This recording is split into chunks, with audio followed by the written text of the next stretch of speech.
Me, me, me.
Hey Rose, welcome to the stream.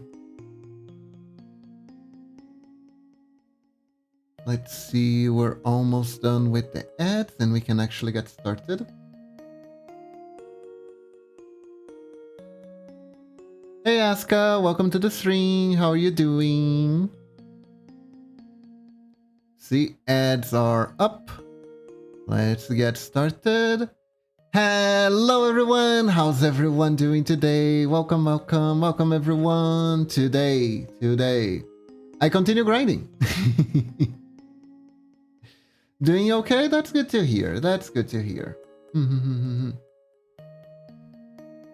Holy crap, a lot of stuff happened. I got married, then I got sick, then I had to come back home. Oh my god. And the VTubing community is in flames at the moment.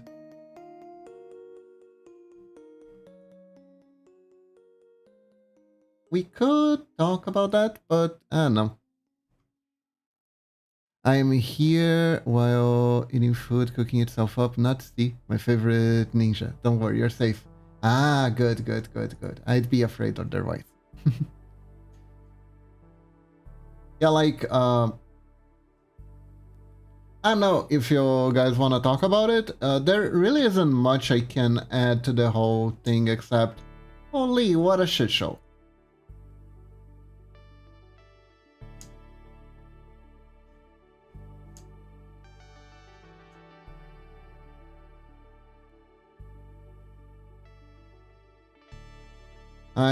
I hope everyone gets the money that they're owed. That's all I'm gonna say. Working for free sucks. I haven't seen something implode as hard since it was that submarine. Yeah, yeah. Like, jeez. How do you just... Like, charity money vanishing was like... Oh no, oh no, oh no. No, no, no, no, no, no. Don't do that. How dare you?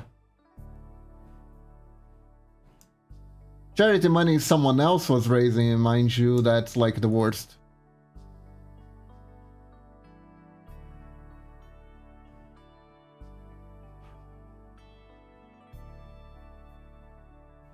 They are so in trouble.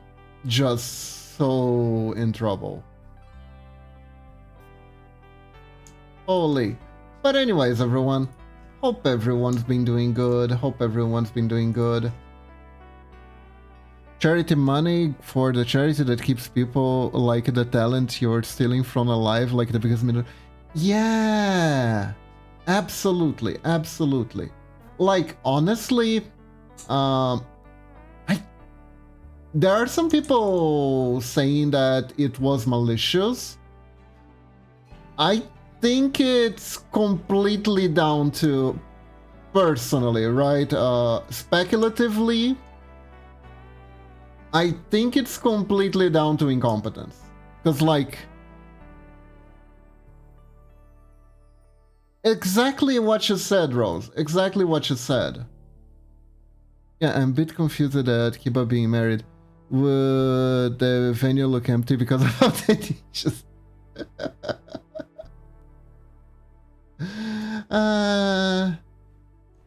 Yeah, it was a small gathering. It was a small gathering. Just family, just family. We didn't do it like in a church or anything like that.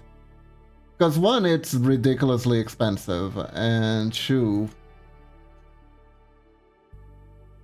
neither of us is that religious, right? So instead of like spending a fortune trying to rent a big venue or something like that, instead we took everyone who came to eat something nice at a restaurant, at a really good restaurant.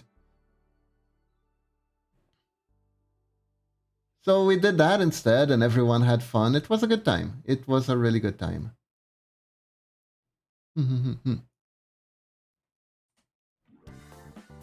Yeah, we're gonna have to take like a proper honeymoon later, because unfortunately I don't think it was the food. I think I was already coming down with something.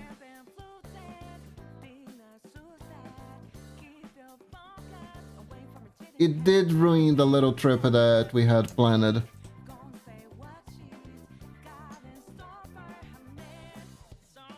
But I'm fine now. I'm fine now.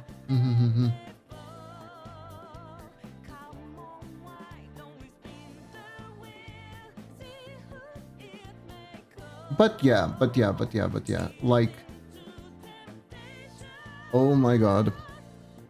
Also, congratulations, I'm sure you mentioned it, but I have been so burned out mentally that I actually have a bit like a funeral series anymore. I mean, I didn't mention at first because, well, it was a little bit embarrassing for me because I've been meaning to marry Momochi for like, I think it's been like 6 years now. And every time we tried to get married, something went and got in the way. Right? Started with COVID, then we started streaming, and we were trying to... We didn't like have the... Then I had to help with my family, some of family members got sick. I had to... It's a whole thing. It's a whole thing. But we're finally married. So I was already calling Momochi my wife because in my head I was already married to her, but we needed to officialize and we finally managed to do it. It's finally official. We're finally a being wifey for reals. I am so happy.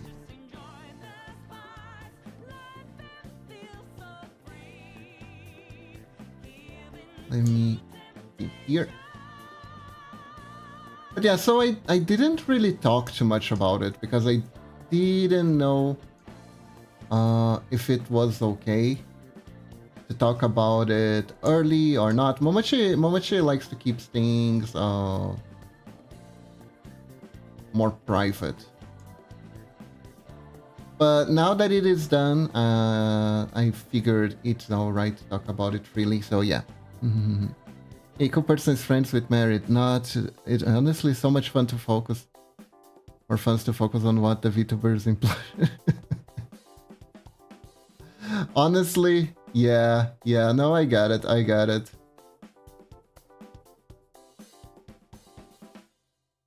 Thank you for the pets, Rose.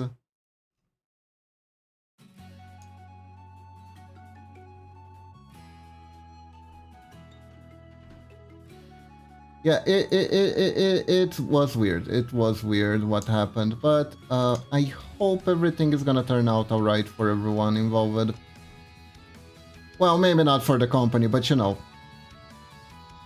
Gotta pick your battles.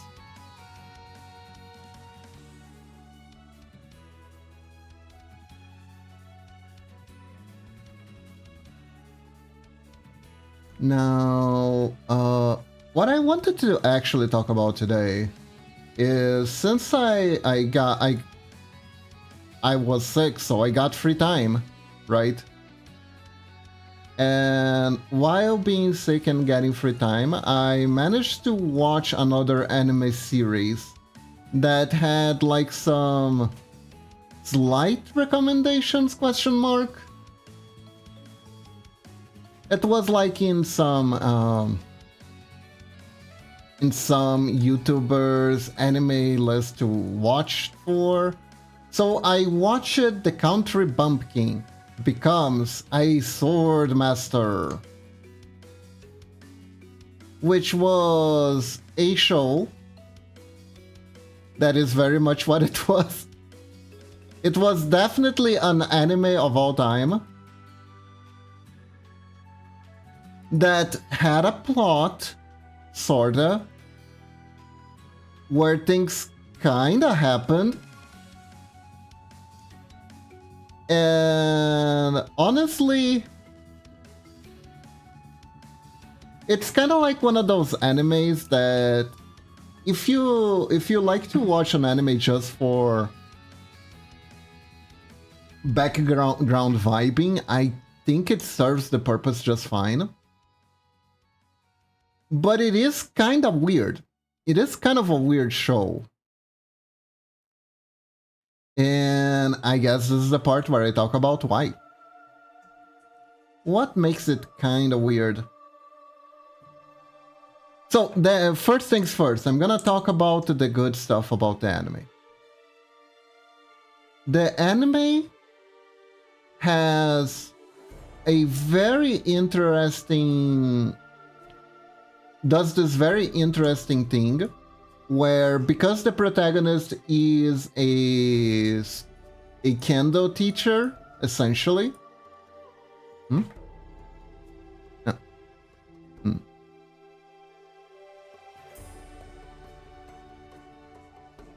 Okay. I don't know why my audio is kind of crunchy right now. I hope it's not crunchy for you guys. You guys listening to Spotify alright, right?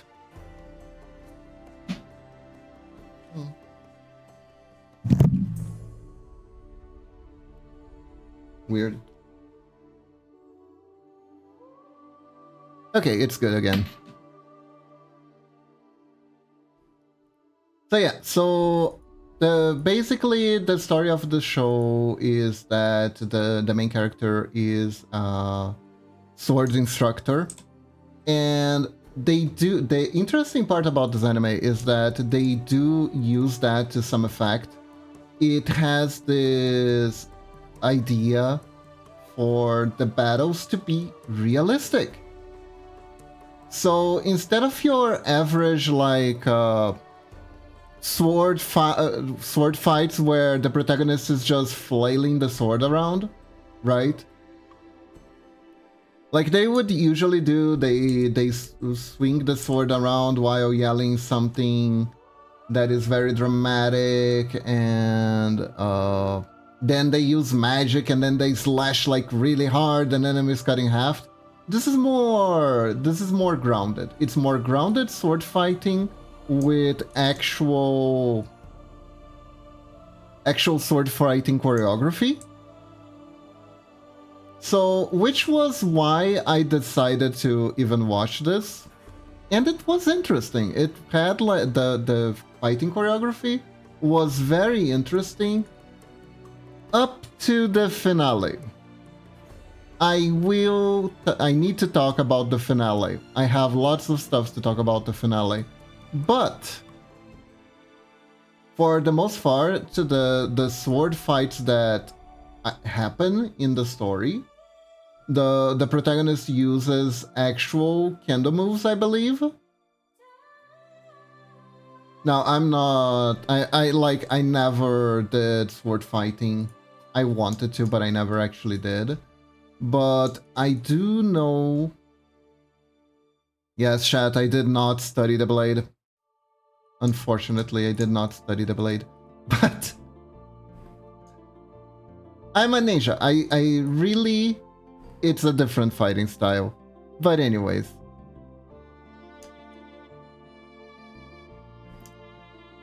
So the anime has this interesting thing for like the premise where the sword fighting is more grounded. Even though it's a fantasy world, it has a grounded sword fighting. And that even like becomes like an interesting question because it's like, oh, grounded sword fighting and the guy is going up against magic? How will he face it? That can be interesting in its own right, and it is. It is pretty interesting in its own right. But what's kind of not interesting is the plot itself. It is very weird. It is a very weird show. When it comes down to it, the plot, I think it's like a bit of the weakest point. So the way it works, right? The way the show works is that the protagonist is a swordmaster from like the Boomies, the Boondocks, the place where the country bumpkin lives. They use the term country bumpkin. I don't know. Hope it's not offensive, because I have no idea. I don't have cultural context for that, so I'm gonna hope it's not offensive.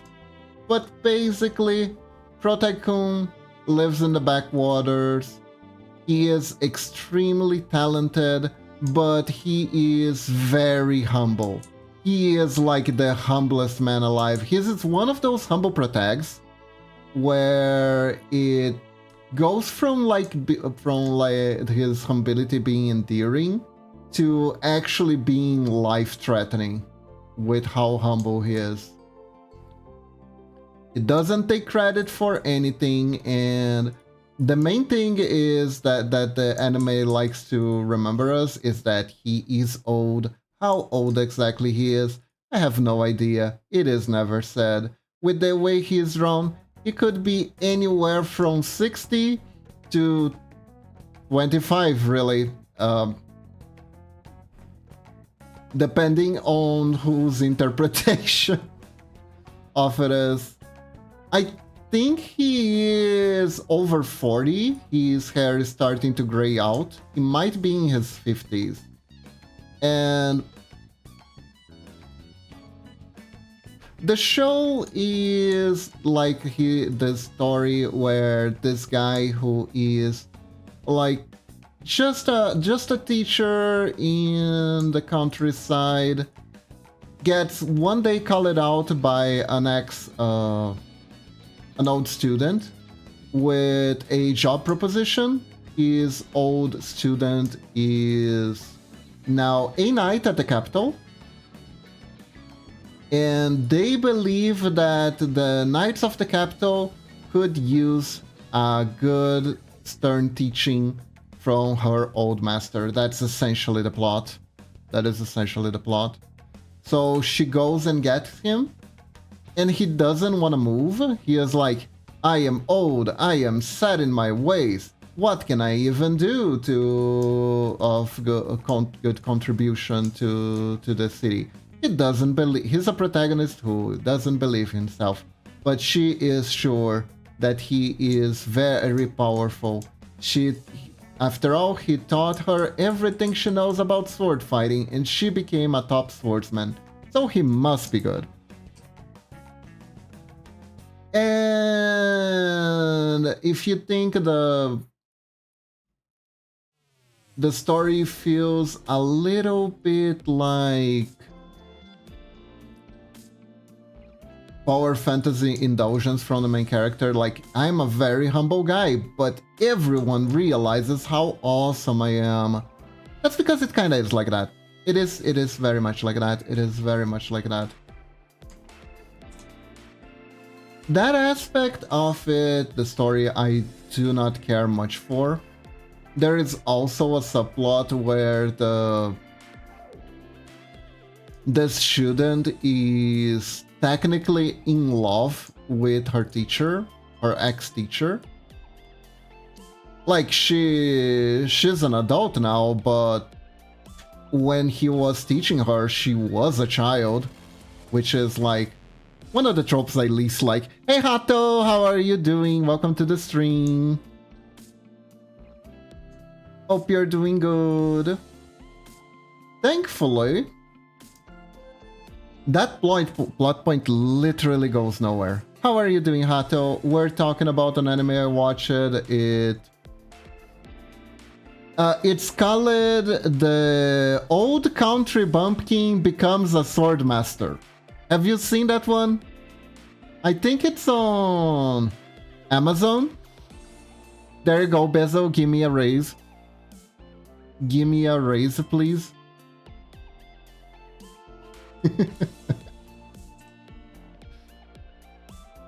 You like that one? Oh, nice, nice, nice. I watched it. I thought it was like surprisingly chill. But I have thoughts. I have a few thoughts.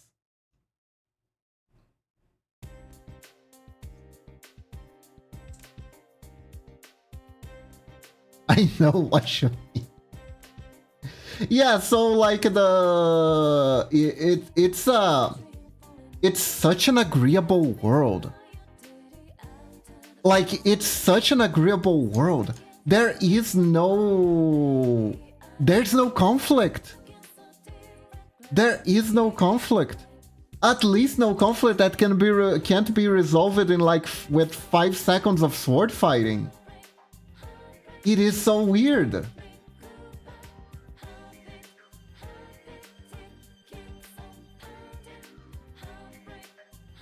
And the night girl is in love with her teacher, which is something I do not like. I do not like. It does bother me a little bit. Like, the fact that he doesn't go anywhere with it is like, oh, thank God. But it's still weird that that's still a plot. It feels a little bit like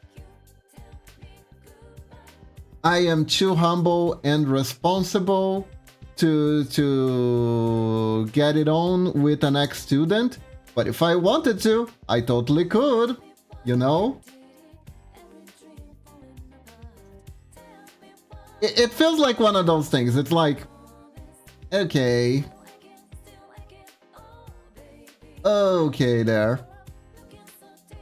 I don't know if you are broken because I've seen so much worse in anime that your point about them being in love with despite the background isn't as bad as... No. It's absolutely valid. It's absolutely valid. There's anime that does so much worse. Not even anime. Honestly, like, it's a fantasy trope. At this point, it is just a fantasy trope. I am almost tired talking about it.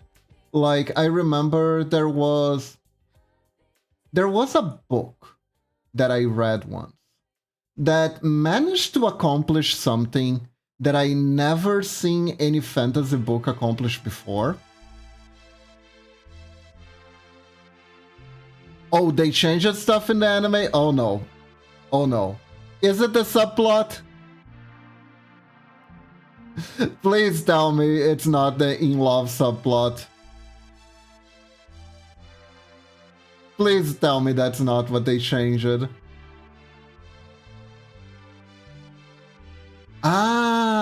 the church fight. Okay. You know what? In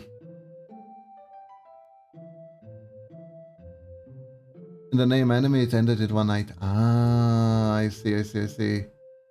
So he just fights the zombie fight, right?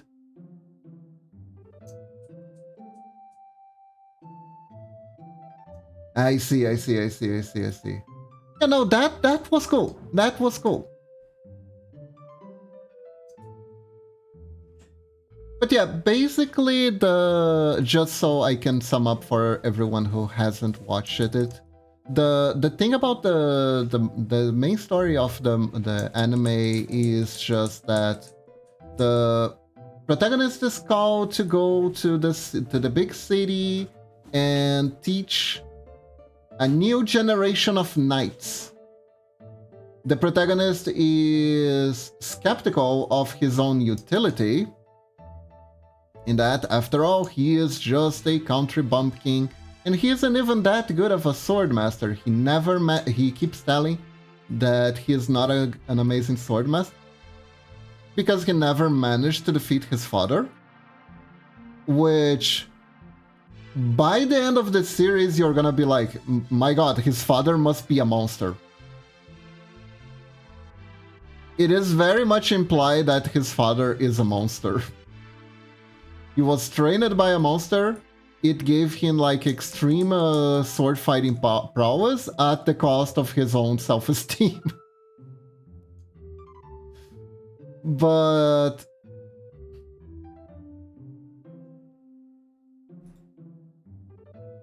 plot twist?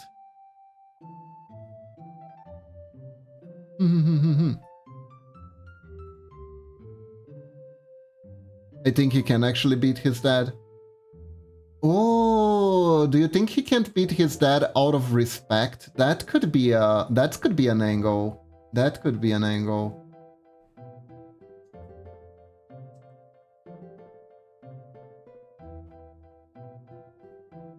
Yeah, that would actually fall in line with how the protagonist is very, very humble.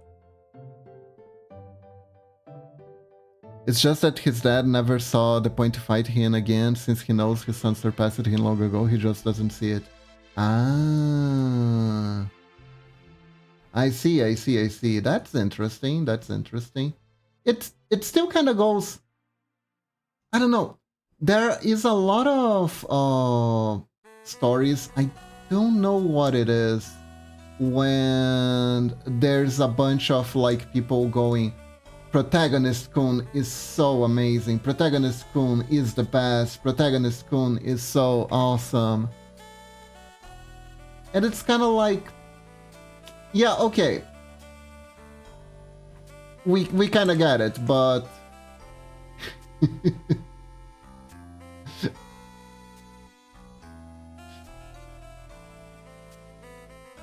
can we like calm down with the weird ego trip? Yeah. Get some self-esteem. Indeed. I don't even know how he is able to fight while having zero self-esteem. It's like the number one thing, number one rule for being like a good swordsman is it's basic Sun Tzu, right? Know yourself and know your enemy. Like, how can you be a good swordsman if you can't judge your own strength? That's the part I don't get. That is one of the parts I don't get, at least. Yeah, no, that is... I mean, at this point, he must be like... He must be fake humbling it, right? It must be fake humility. There's a point where it is fake humility.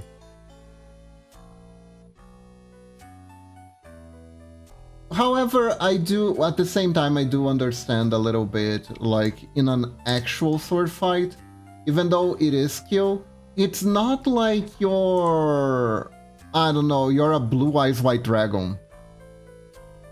and you have 300 attack and your opponent has 150 attack, and it's like, no matter what happens, you are always going to win the fight, right? That's where the more grounded fighting style, sword fighting style, comes into play a lot. Because it's like, yeah, he beats the guy because he is able to find the opening. And just doing the regular fantasy bullshit doesn't cut it. I think what makes a good swordman is how adaptable they are. Indeed, indeed. Ultimately, that was the path of Musashi, right?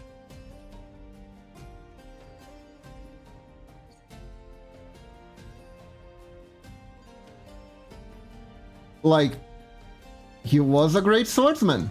When he had to fight an opponent that he couldn't win, he beat him with a roll while his face was turned. That's being adaptable.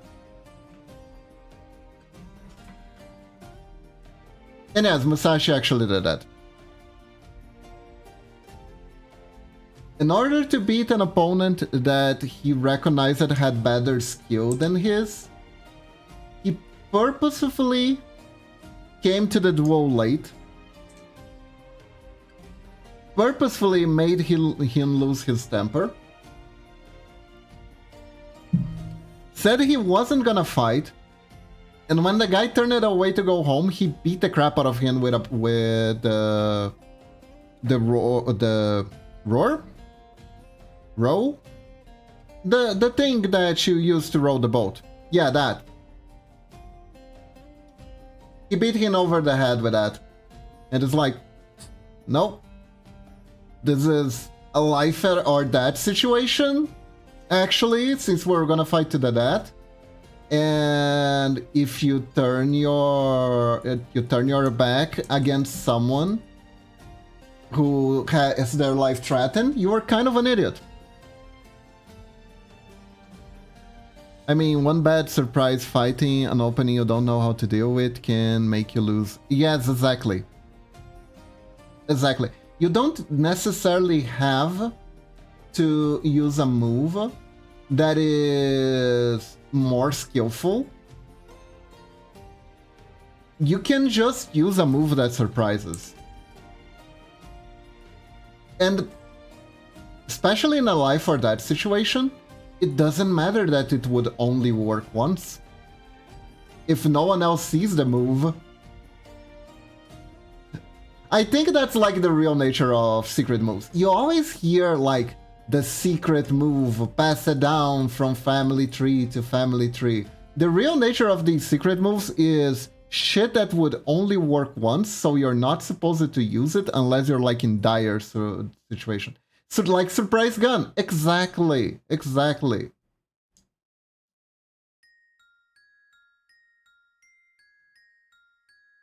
But boy, do I have a beef to pick with this anime's assassins.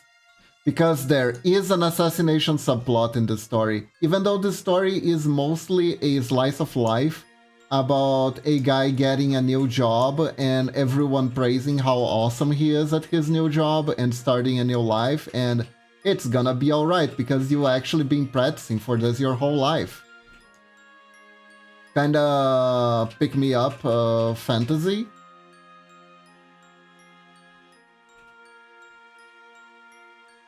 Right? It actually has some political scheme that's kind of thrown in there by the end of the show.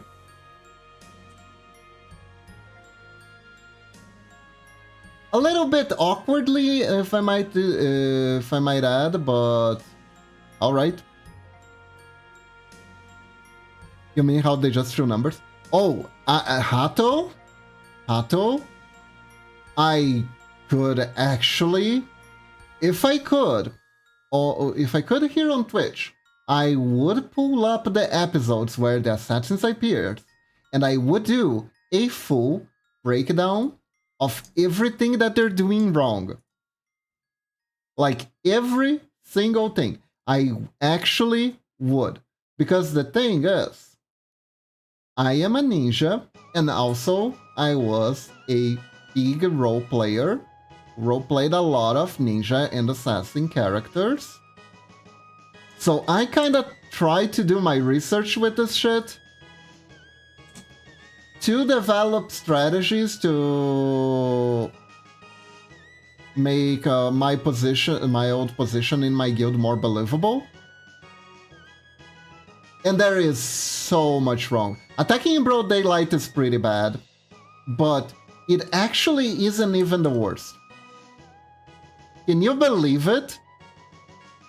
That attacking in broad daylight is not the worst thing that they did there? It's true. It's true. Okay, so let me break down all the assassination attempts. Because attacking in broad daylight is pretty bad, but their target were out in broad daylight. What were they going to do? They probably weren't very good at infiltrating the castle. I'm gonna assume that the castle's defense were like so awesome that there was no way they could try to do a nighttime infiltration, right? It had to be in the middle of the day. So here's how the scene starts.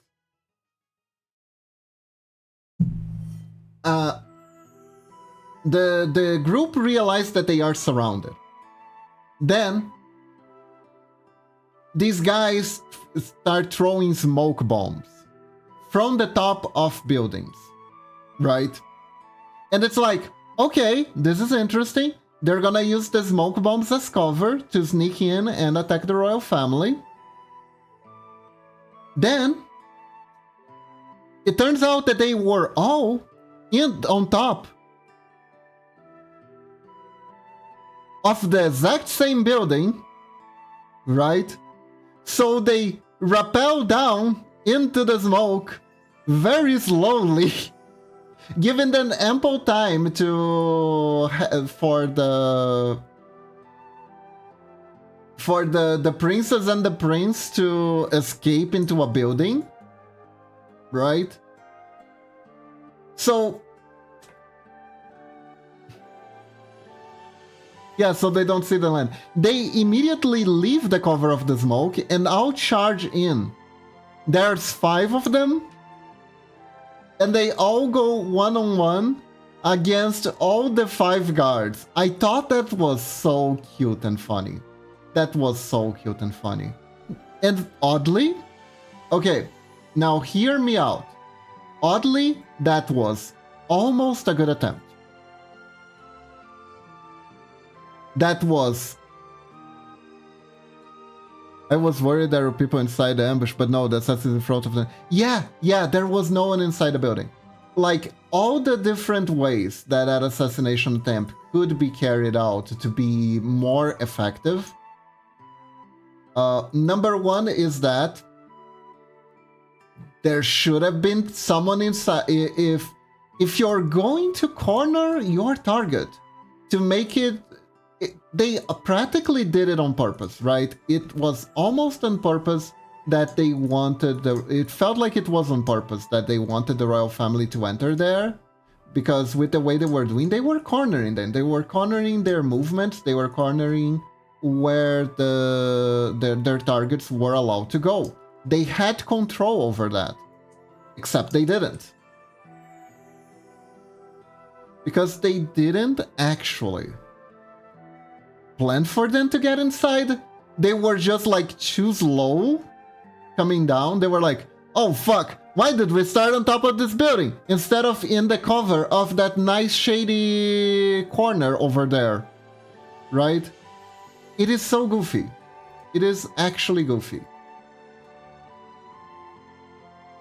Then they're like, okay, shit.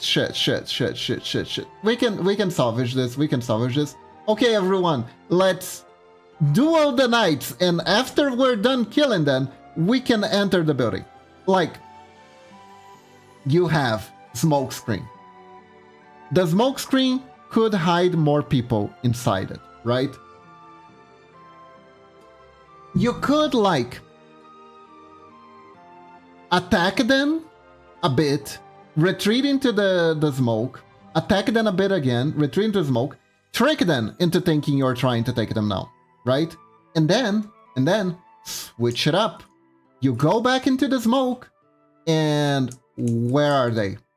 And they turn around and they see the assassins entering the building because the smoke screen actually was close enough to the door that they could have used the cover of the smoke screen to enter the building, right? So that was something that they could do. Maybe like 4 of them stay to stop them while the one guy goes in for the kill. But no. And there's another thing that was really unforgivable that I can only later comes into play. You only learn about this later. You're like, oh my god, that assassination attempt was even worse. Because the royal family is like, we can show weakness. So even though these guys are trying to kill us, we're just gonna go out again into a freaking wheat field. Like, I don't know if you ever played what was it the name? Shadow of... the one that's kind of like Assassin's Creed, but isn't?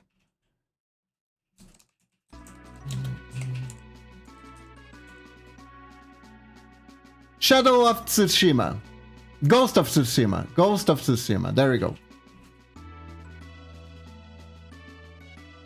No, the Wheatfield isn't a good spot. The Wheatfield was supposed to absolutely murder everyone. That cover of the Wheatfield is so freaking OP. If you ever played Shadow of Tsushima, like when you're in the Wheatfield, it's like easy mode. It's so easy to just attack a guy, dive back in, attack another guy, dive back in. It is not even funny. It is not even funny how easy it is.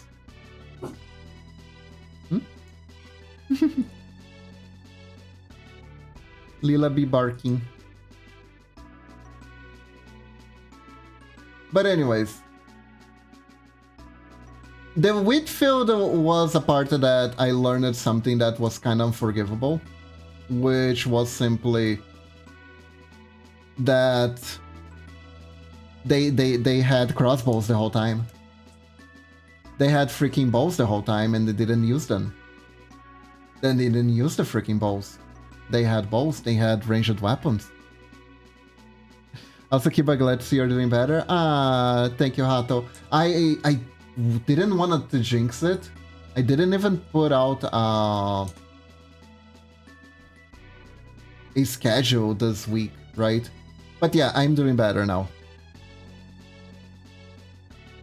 Why did they not have fire arrows?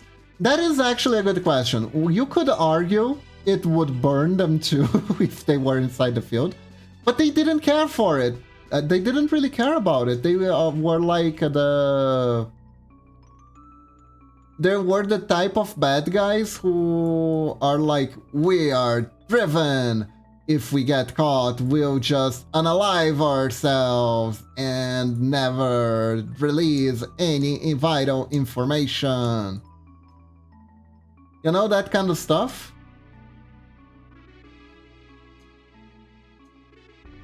They had +10 in Zealotry.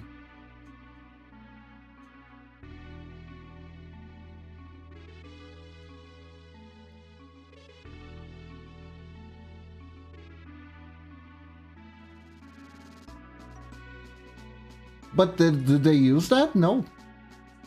No, they don't. They don't use that at all.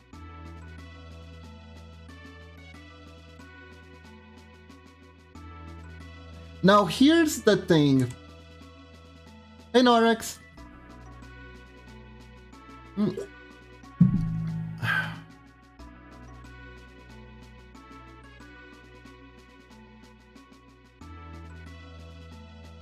VTubing is that FCOM. Yeah? At least VTubing through an agency is. Cause, oh boy.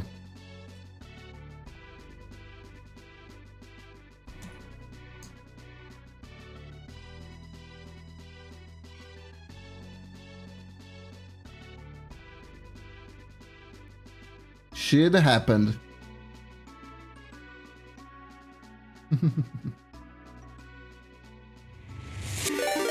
What? Thank you for the 49 months, Norex. Thank you very much. Thank you. I really appreciate it. Ouch, indeed.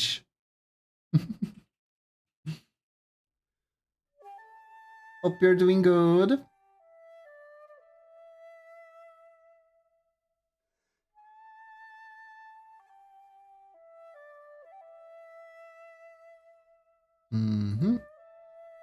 Oh, let's get this back here.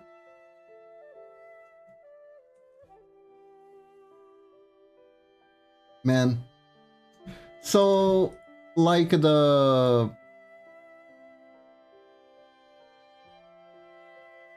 And like... Okay, when I hear another issue I have... Few other issues. Issue number 1. The black gear. Guys. Okay. Black robes, they're cool, they're awesome, but... They are 95% of the time really, really bad. Especially if you're gonna use black clothes in broad daylight and be like, I'm a stealthy assassin. No, you're not. You're a dork. You're a very visible dork and you're probably overheated too.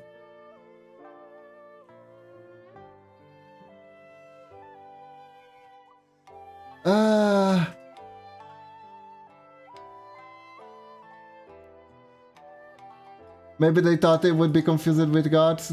Maybe, Momochi, maybe. But unfortunately, they didn't have half the flair. They were very generic.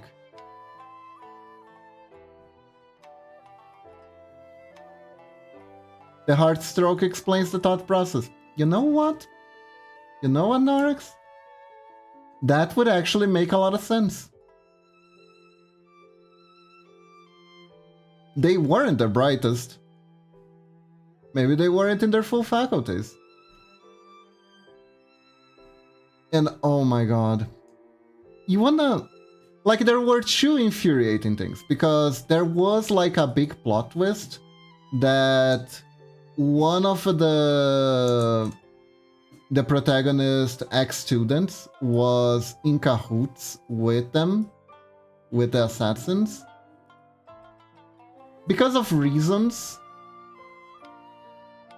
Apparently, there was an orphanage off-screen that was being held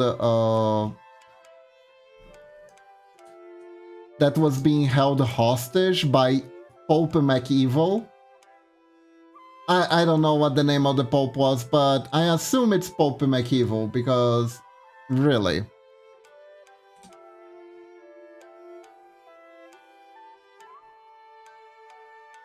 And it's like bad guy Von Pope face. Thank you, Norex. Thank you very much. Thank you very much. And like when that was revealed, first I was not shocked, but also I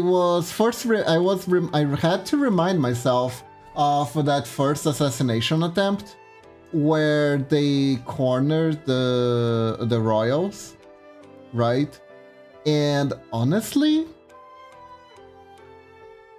the author is really bad. I think the author is just really bad at imagining good assassination attempt, because like they had a person on the inside. They had a person on the inside who was going to do whatever they were told because they had no way to fight back. And the situation was complicated. They were trying to believe that maybe Pope McEvilface wasn't completely wrong. Maybe all the factions were evil in the end, and maybe I can still look at myself in the mirror if I do this, because at least I am trying to save the children or something. But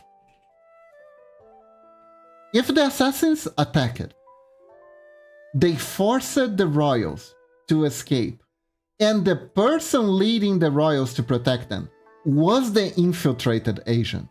It would have been such a good assassination attempt, because all that the guys would have to do was distract the protagonists while their infiltrated person does the job, and then imagine where the story goes from there.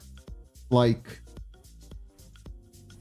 could have been like, oh my god, you actually killed a student of mine actually killed someone from the royal family. It would have been like such big drama, right? They're like, but I was only doing what I thought was right, and I didn't really have a choice. It would have been like such a big drama.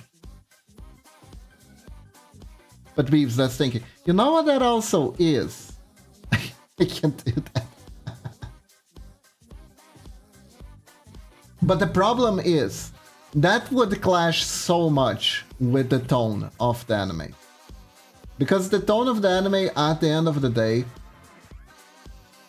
is the story, the wonderful story of a protagonist that is really humble, a real nice guy, and can't really do any wrong.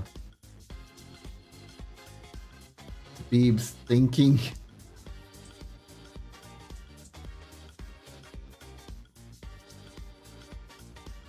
Like, I'm not saying the author is stupid, I am saying that he created a situation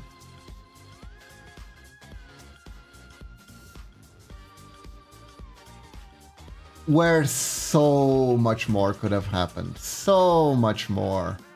But this I will say, the author absolutely passed out of that. He absolutely footed out of that one.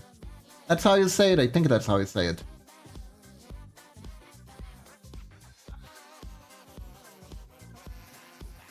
Because he was too enthralled by the being extremely humble, but being acknowledged by everyone power fantasy.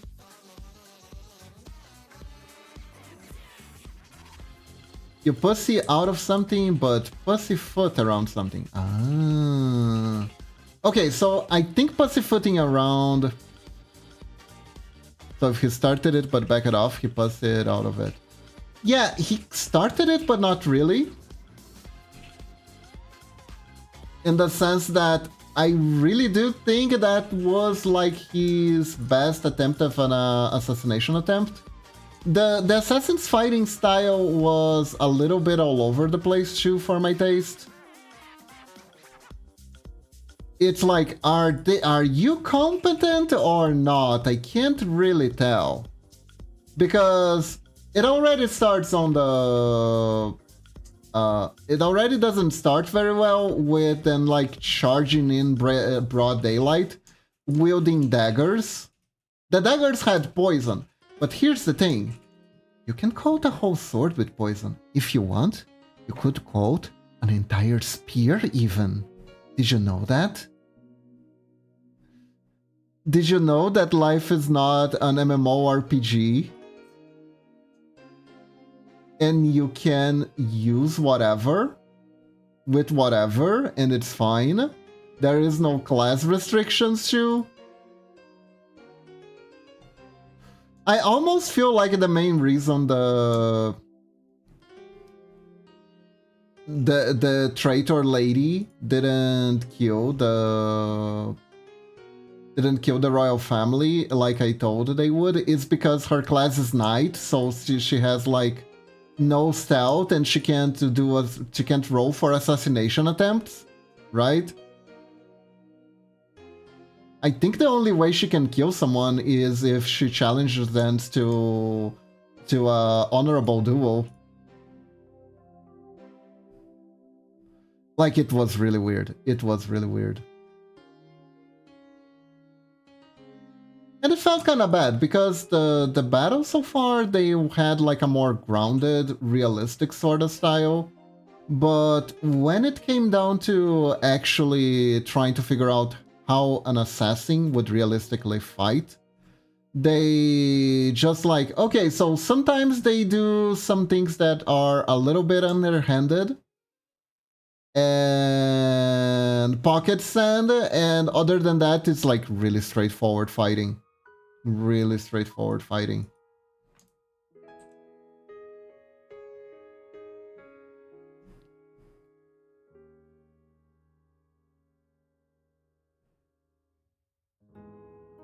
My favorite thing about European martial arts that they basically rely on blunt force objects because any jackass could and would own some kind of weaponry, possibly armored, so all the instruction materials would just assume your opponent was armed and protected. Huh.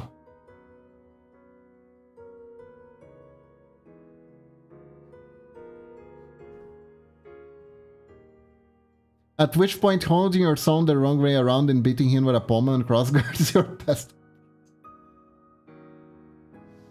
Ah, yes, that one amazing scroll.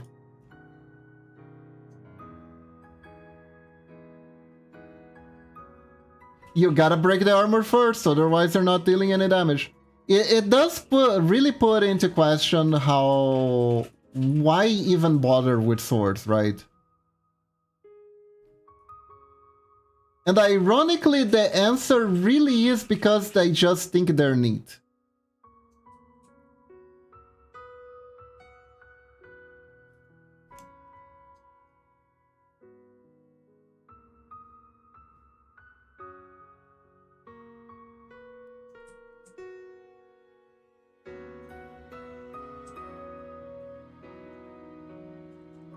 There we go. Oh my god.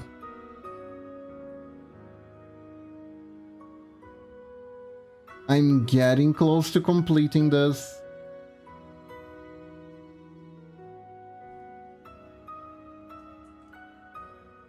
I am getting very close to completing this, actually.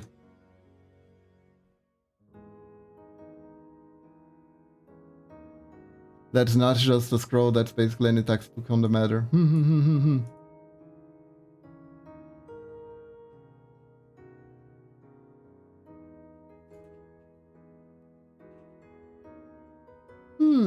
I did notice something.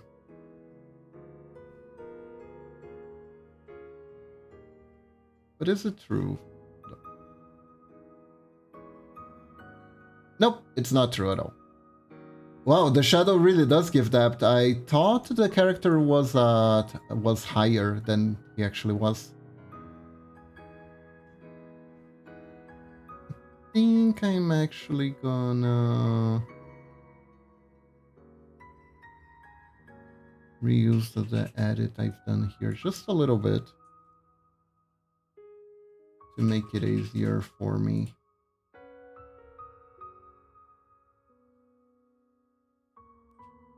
Whoa. What did I do? Yeah, I you know what? Never mind. Never mind. There we go. But yeah, so the assassins were kind of a bunch of jackasses who charged in with daggers against swords and got their asses whooped. Like, really, you don't say. Daggers have a range disadvantage in a realistic fighting setting.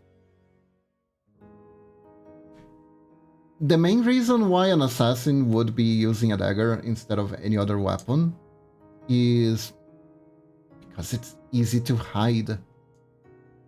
It's not because it's fast. It is not because the light dagger matches the assassin's inherent sneaky movements. It's because it's easy to hide. It's just because it's easy to hide. And if you're gonna use the dagger just by pulling it out in the open, you're gonna fail. You're gonna fail hard. Best range wins. It's that simple.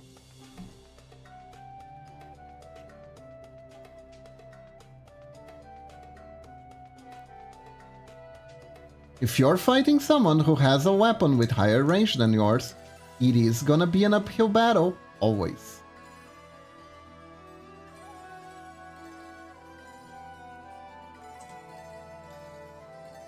And for the most part, they use it like a single one. They didn't even dual wield. They started dual wield in the fight at the farmhouse. The farmhouse, the farm ambush was a bit better. There, it felt like they were trying a little bit, but at the same time, they done fuck it up so much.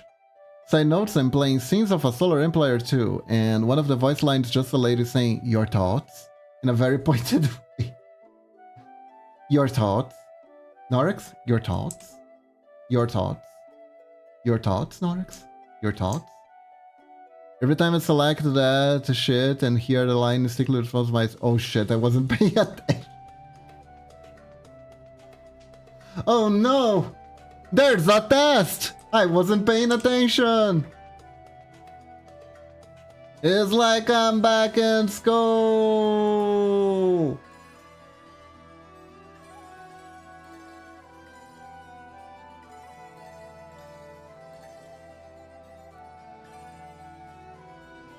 Okay, so now we need to do a little something. There we go. This is an alternative version of the Clotus that Cutie Kitty asked for. That is basically made so Cutie Kitty can use the game engine she is using to make her game to change the Clotus to the colors that she wants.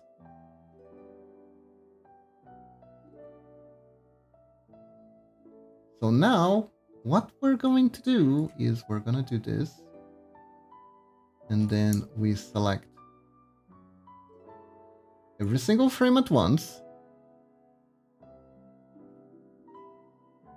Then I pick this color and I pick the color I want it to be. Replace. And I just did that in every frame that's selected. And then I do it again for this one. And then I do it again for this one.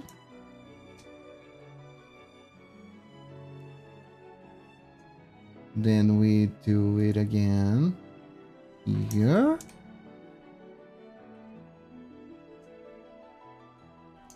Here. And here. And now every single one should be properly recolored. There we go. Perfect. Now I just need to delete this one, otherwise it's gonna be weird. And now we do that for this one. Which is just redo the process.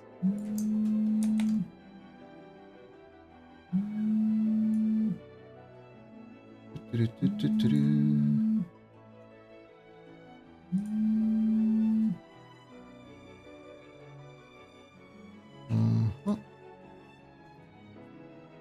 Ah, I picked the wrong one. Hold up. Mochi Mochi. Hey, Momochi. This phone is vibrating. It was mine, don't worry about it.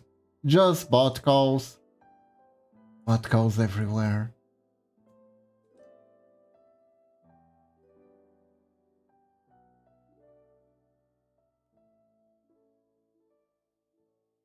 And thank you, Norris, for assuming it was a phone.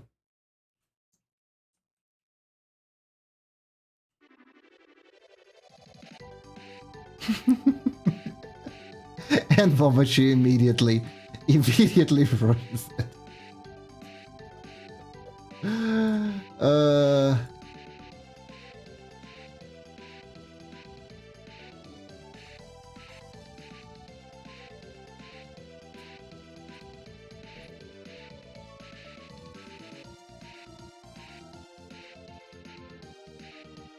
Yay! My little wifey. That's my little wifey right there. It being a little menace.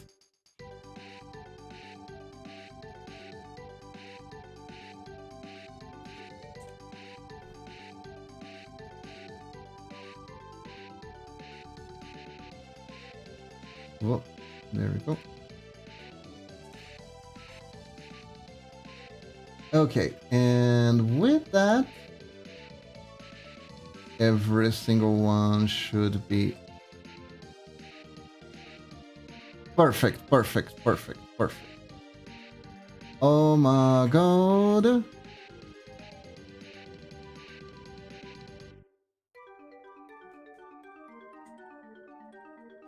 Now all that is left is for me to take the shadow and add it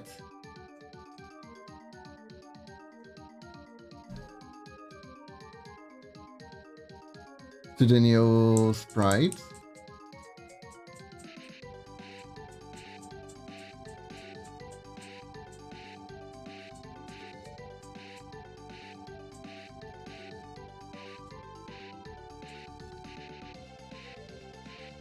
And ta-da!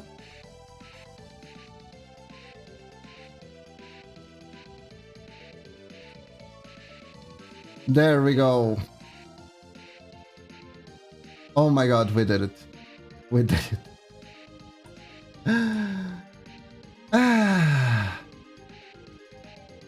It is done. Casting animations and balls have been added to all the male sprites.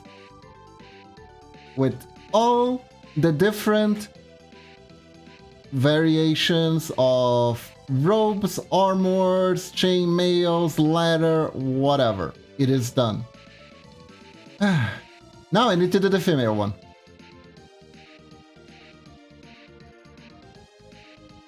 Thankfully, I have already done the base animations. So that is nice.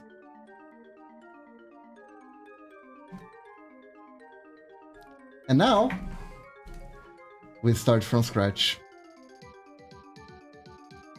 I didn't even add the hair yet. So that's the first thing we need to do.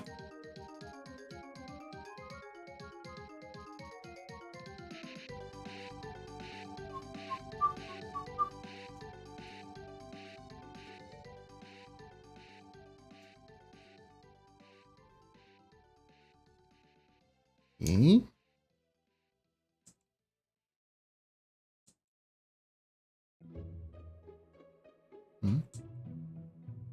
Ah, I didn't do the problem solving. Hold up. Right.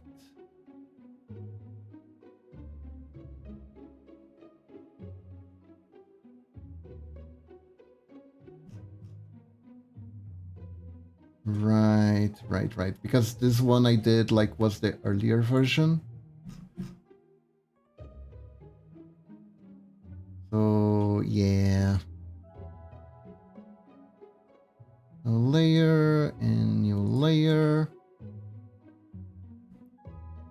should take care of that. We should.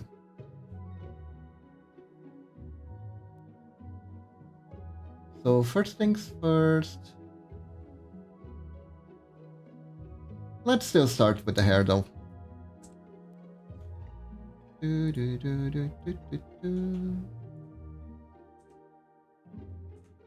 Ah, the sun is frying me. Crap.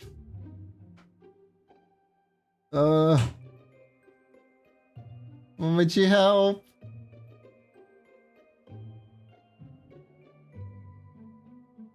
I left the window open. The sun was... I left the window open and I can't close it from the side because we have like a anti-mosquito net. And there is... We reached the specific hour of the day where the sun shines directly on my forehead. There we go. Thank you, Momoichi. Thank you.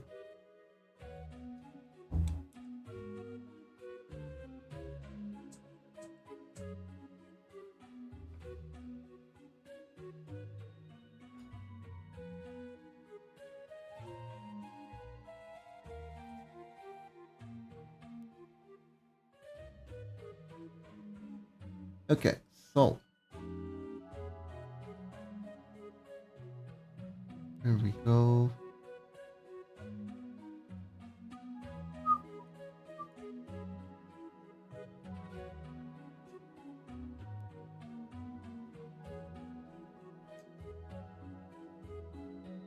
A few weeks ago, we had a heat wave in the upper 30s. That fucker thankfully moved to Serbia, so... Who has, along with much of the Balkans, taken up a hobby of cosplaying in Sahara comfortable... Ooh, God.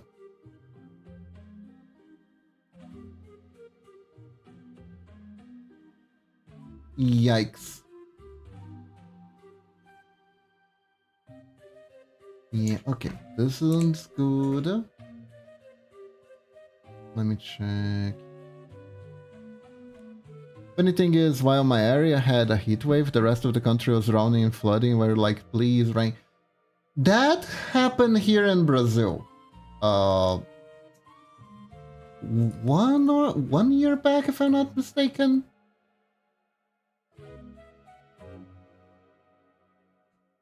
Like, the southeast region was in drought, while the south region was flooding.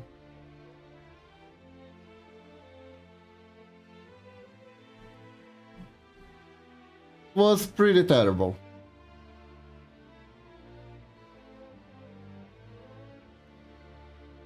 Yeah, welcome to global warming, I guess.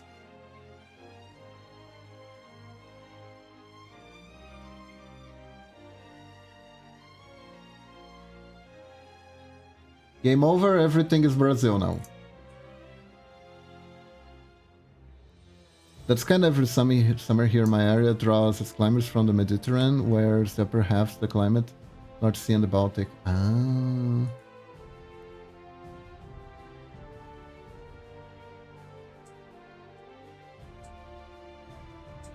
Summer is so pleasant, isn't it?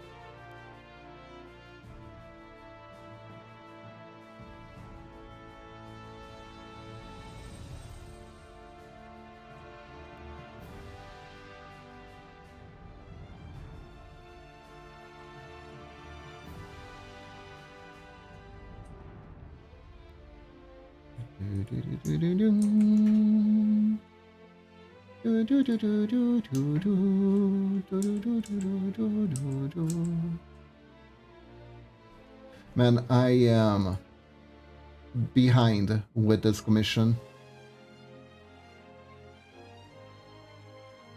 Unfortunately. But when you're sick, you're sick. What are you gonna do?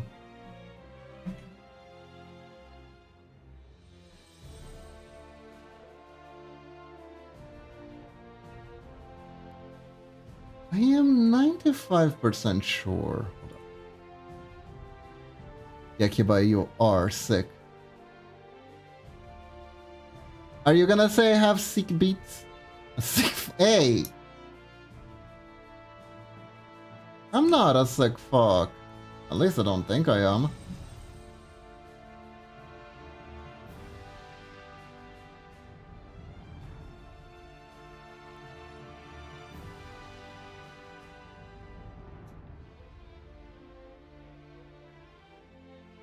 In fact, from what I hear from you all think I'm pretty mild. Nobody else did it, I had to. Fair. And then cue the hentai game music.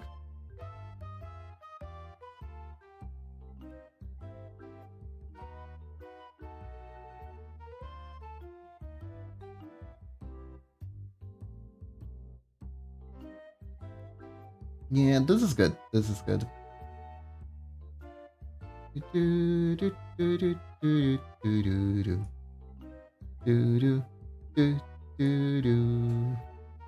You Megalovania.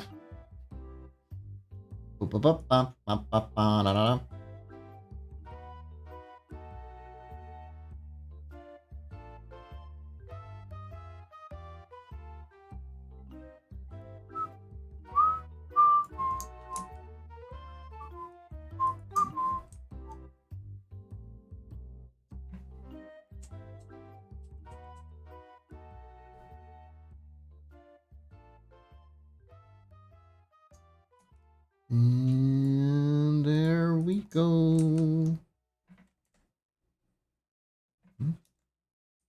Okay. I thought there was a drifting pixel, but no. Good. Okay, so that's the first batch of hair.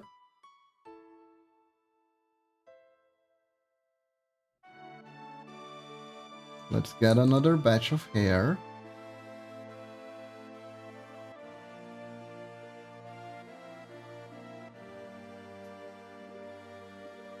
Space Games, one faction after an orbital change controls all routes to important connection points. I'm just sitting here like, well, there goes the concept of logistics entirely.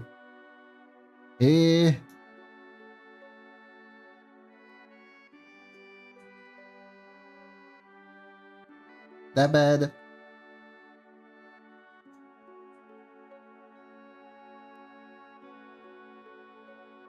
Wait, did I get 2 hairstyles at once? What did I do? What did I do? Here we go.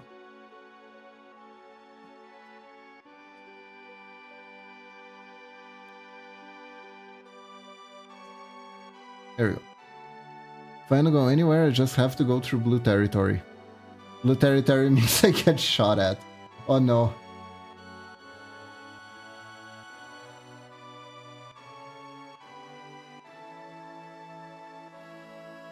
That is pretty bad.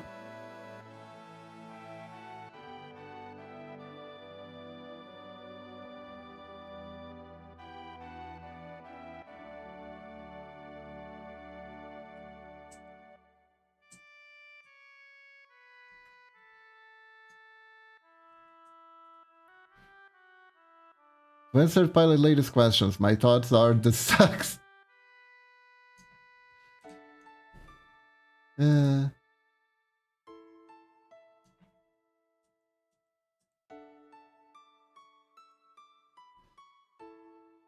Yeah, that sounds like a time.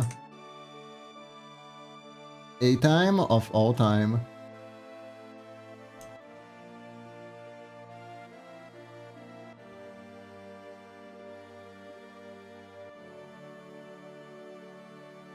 Also, speaking of things that suck, it sucked so much that I couldn't stream last Saturday, because I am 95% sure we're almost ending Suikoden 2. And after we're done with Suikoden 2, I'm thinking about playing Mass Effect 2. I've been thinking about playing Mass Effect 2.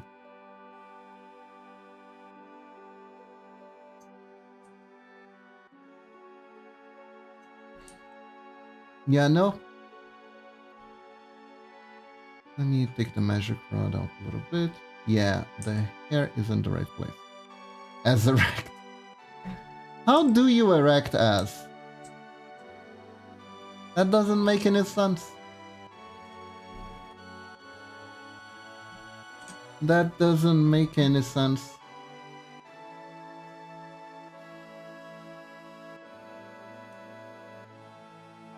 I don't know, I figure out to find out by playing it. As erect too. We don't know what we're doing. There you go.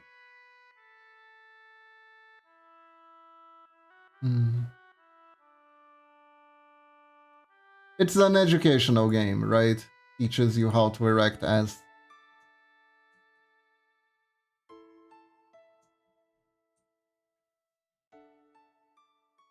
Surely, indeed.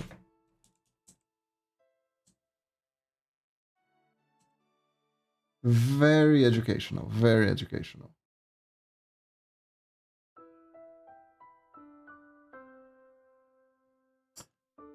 I did all that over here, all to get covered by the hair. Oh well.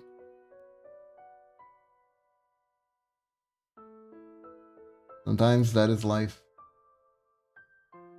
Sometimes life is to get covered by hair. Especially if you own a lot of cats.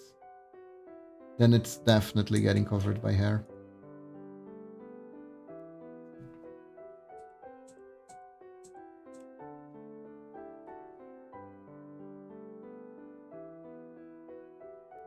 I was thinking about... Don't remind. Too late. I was thinking about either playing Mass Effect 2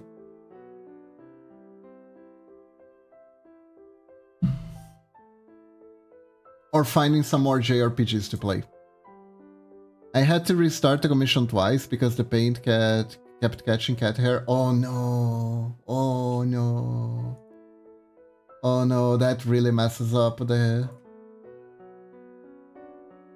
That's gotta mess up the paint completely.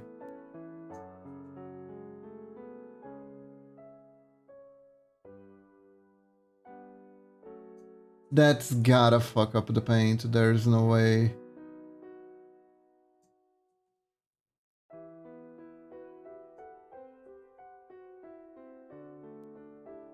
There's no freaking way.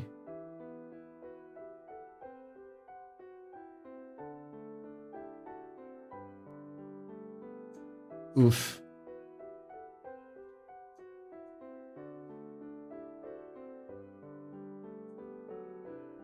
I quote the great psychosis by Morton.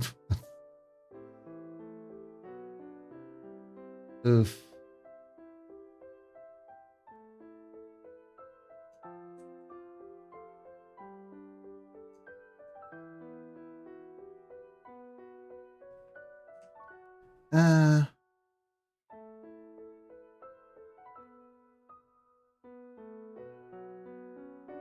I mean, yeah.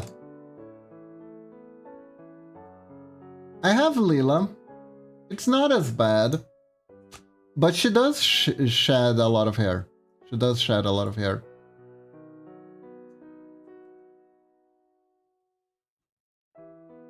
We always have a little bit of Leela with us at all times. Because there's so much hair in our clothes. So much dog hair. It's funny because she's technically short hair, right? Hello Medina, how are you doing? Hope you're doing good.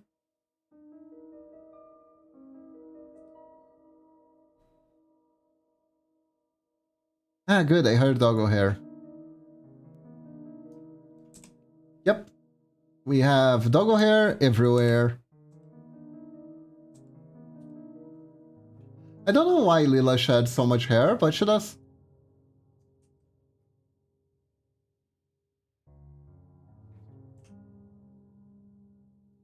Being very busy, otherwise doing well. Thank you, Kiba. How are you doing? Narcs is kinda dead if I see correct. I'm doing good. I'm doing good. I'm better now. I don't know to describe what I had. I'm gonna go with stomach flu. Guys are incredibly cutely made. Thank you.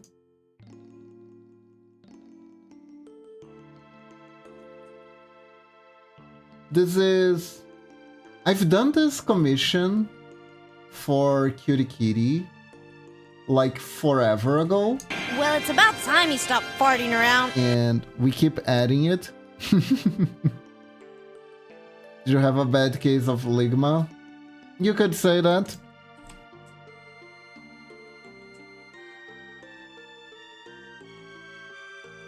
Very unfortunately timed too. Ended up having to miss a bunch of strings last week too because of it. I am better now. I am better now.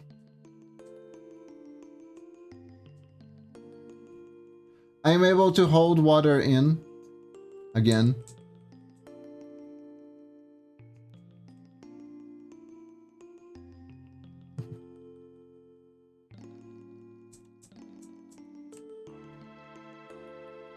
Oh, thank you, Medina.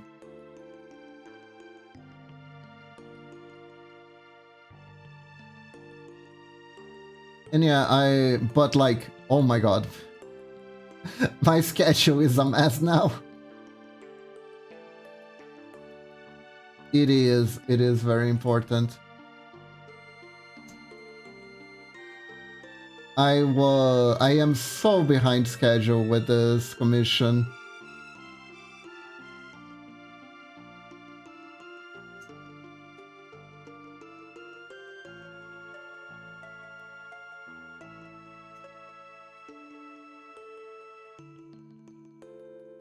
It is so easy to go from, wow, I am doing this in decent time to, wow, I am fricked. It is so easy.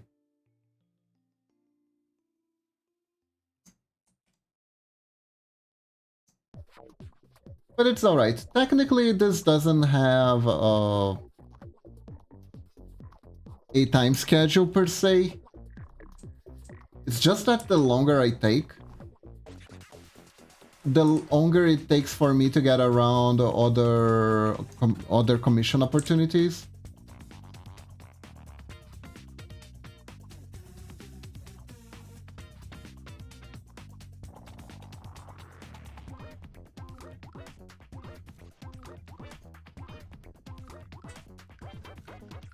Or me just being able to do other stuff, but is what it is. Let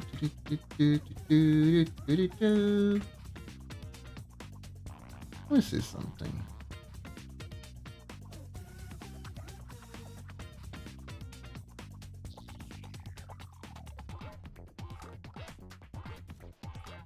Ah, that's how I did it. Okay. Have you all peeped already? I did, Medina. I got everything I wanted.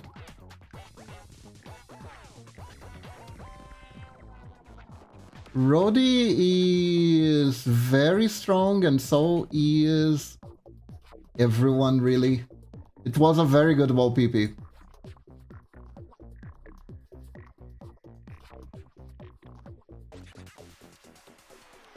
They usually release really powerful units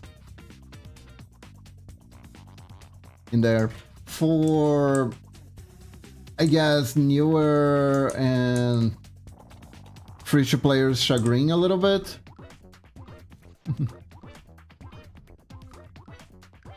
Great to hear. Dawn is so cute. She truly is the most adorable, quirky little sister. She is.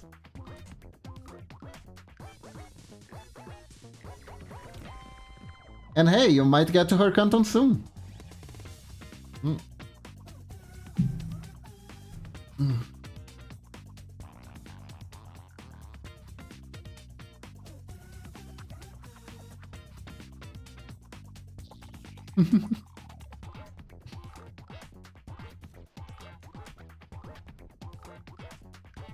It's gonna be fine, Nadina. It's gonna have a really rocking back musical track to go along with the cries and the feels.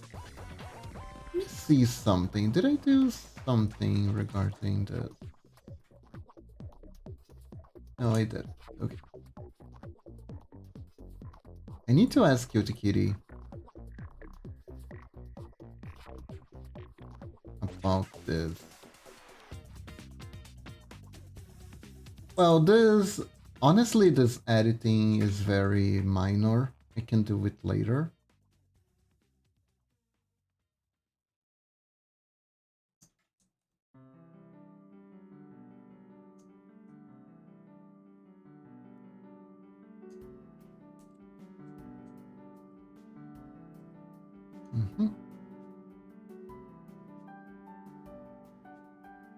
Go.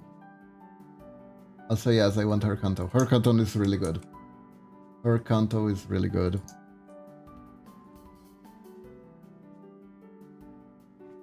I don't know if you have any of the vampire these. They are all very powerful.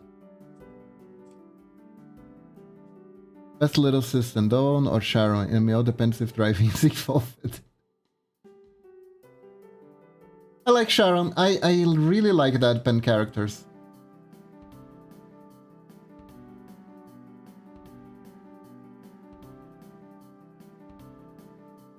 John and Gregor, they fuck hard. They're really good. They're really good. The Barber Altis is also an amazing pickup. And so is Rhodey. Vroom vroom, vroom vroom.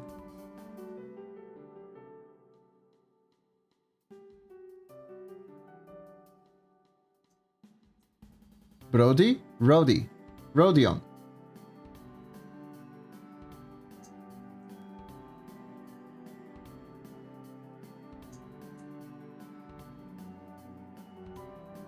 I don't remember what her position was, but I don't remember the full name of the ID. But she is a very good ID. Like, all the vampires IDs are really good because all of them enable Dawn. Because they have there's this passive, Dawn has this passive where it links with the other IDs.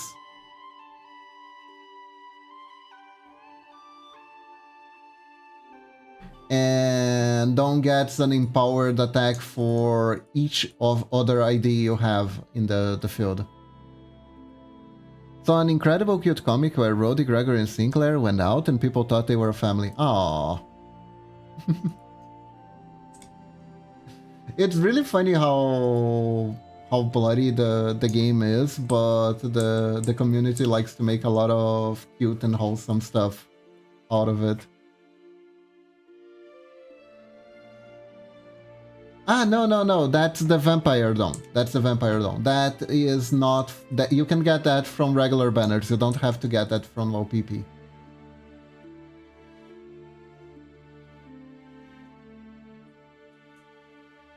Don't worry, it will either come naturally or you can craft it yourself.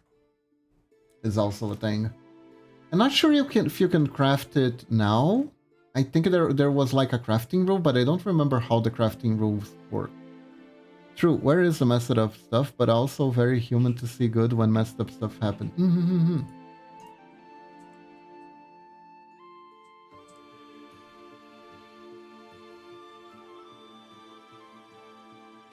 Pulling sounds lame, doing while PP sounds charged. That is fair. That is fair.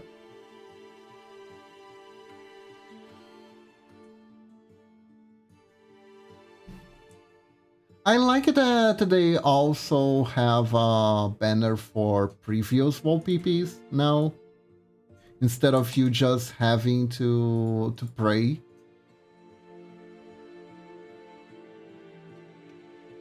Increase the chance for previous IDs. It was really nice of them to do that.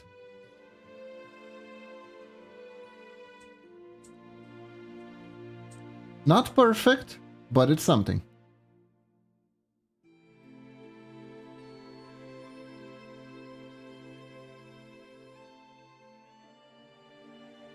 For a gacha company, they're very chill.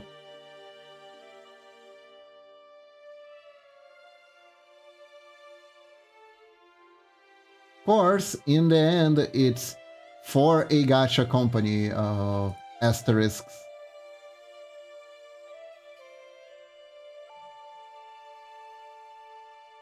Which, like, unfortunately, right, gachas are so bad that it's usually, like, not even a... It's not even like a high standard, right?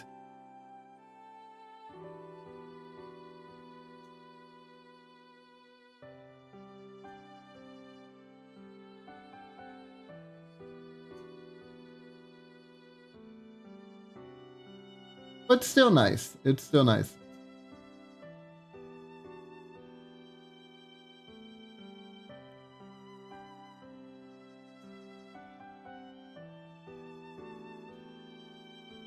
Okay.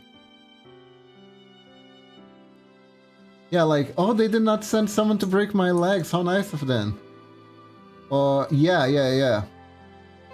Or, oh, how nice. When Giga left Vishojo, she is able to keep her own IP. How nice of us.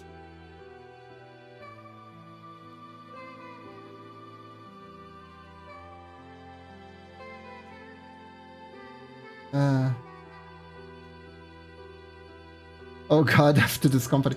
Yep. I don't think they're gonna make it. Like...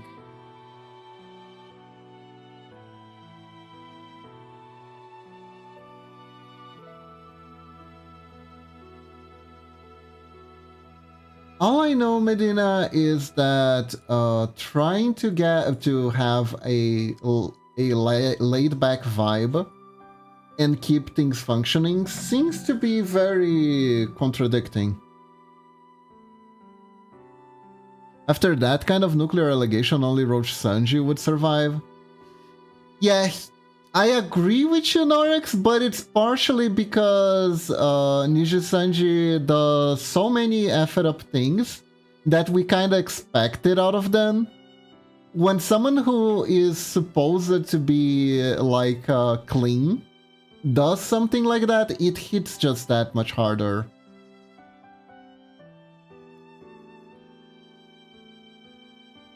I could not do the whole management stuff, but even I would not mess up like that. Yeah. I bet they're confused as heck why they're not playing it.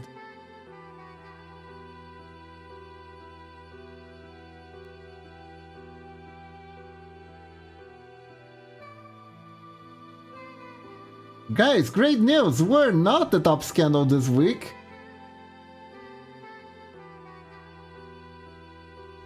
Management guidelines 1, do not steal money. Yeah.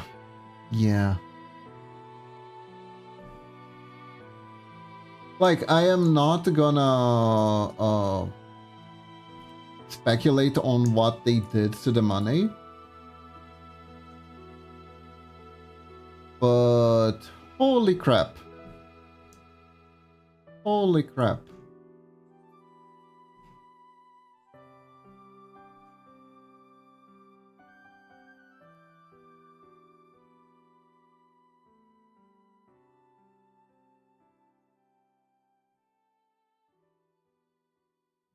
That emote sums up perfectly, I know.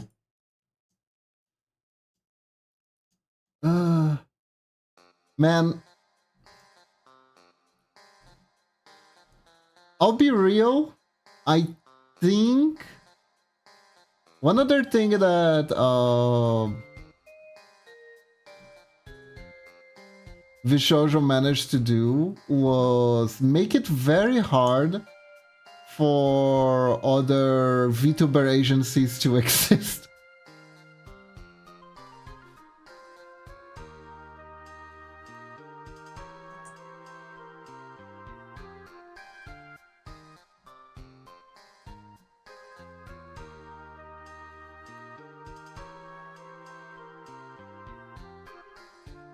I do feel like people are gonna overly generalize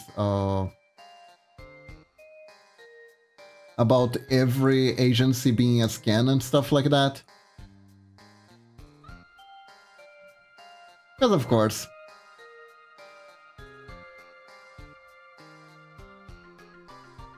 Good for us, we are silly little beings and not involved in this, indeed. Also, I use beans as a word for ninjalings and budlings. It's unofficial, but sounds cute. They used money to buy a golden statue of Yago. Hear me out, a new company called Virtual S come in. Oh god. Virtual S?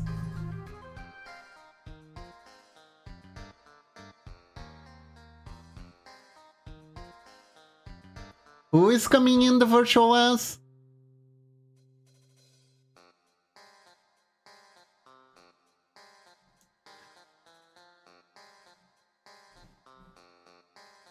But who's coming in the Virtual S, Medina? That's the real question.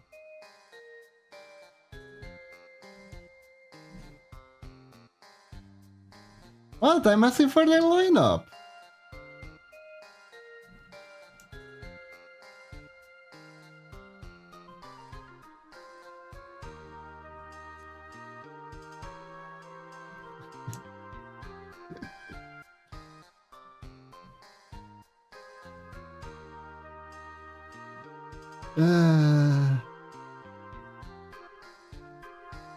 Oh my god, or wait.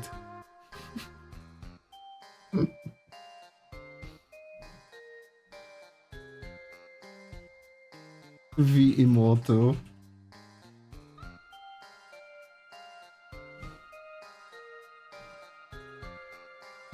Oh god.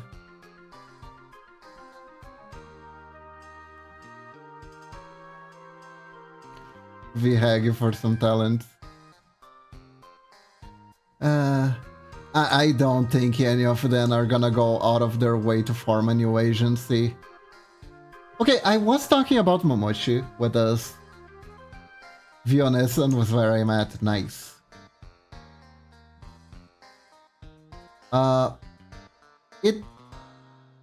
The way that we talk about VTuber agencies,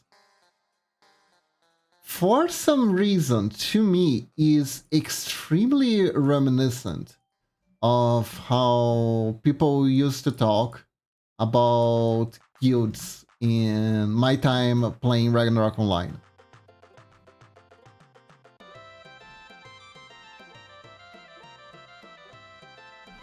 It feels a little bit like people treat it like it's a role-playing guild.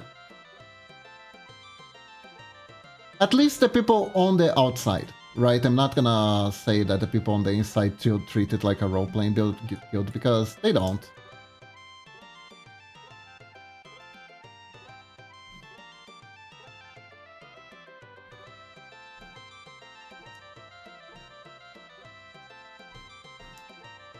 Because everyone treated like, oh, this is their socialization hub. This is the socialization hub. The company is the socialization hub for VTubers too. It's kind of weird. It's kind of weird how it resembles, the way the people talk about it resembles it to me. You know, this might explain a lot.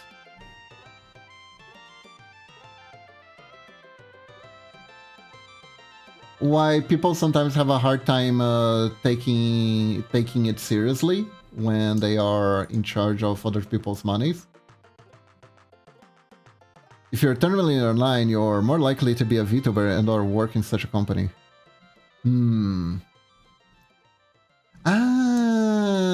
So the MMO aspect kind of becomes ingrained in you.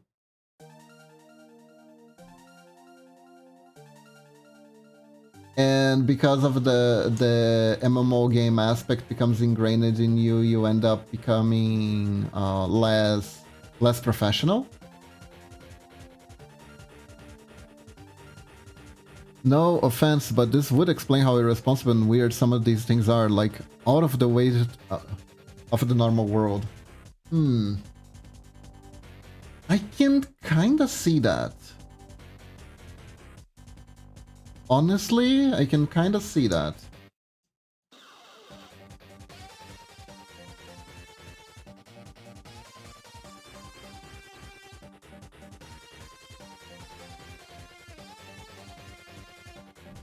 Yeah, this particularly goes. Yeah, no, I think that no, that I think that sums it up pretty well.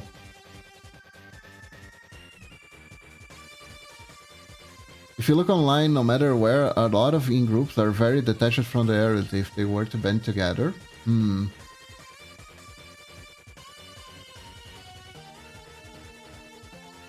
Just an entire industry centered on catering to, made up by consistency of needs and weeps.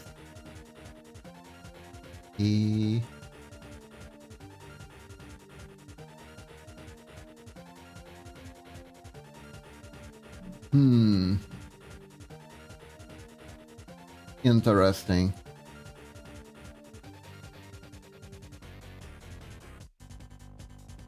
It's gonna get weird one way or another.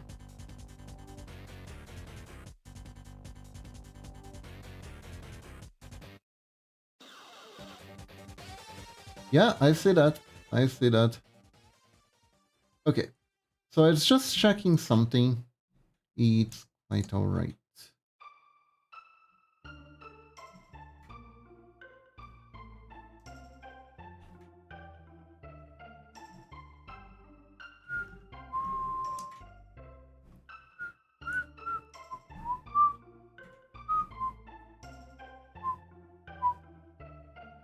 It's probably why I'm more detached from the big fan base. It's kinda get weird if you're close by. I think that is true for everything though. I think that is true for everything. I also don't think it's necessarily a good idea to stop consuming something that you a product that you might like. Not a product, anything really that you might like a game or stuff like that, because of the community.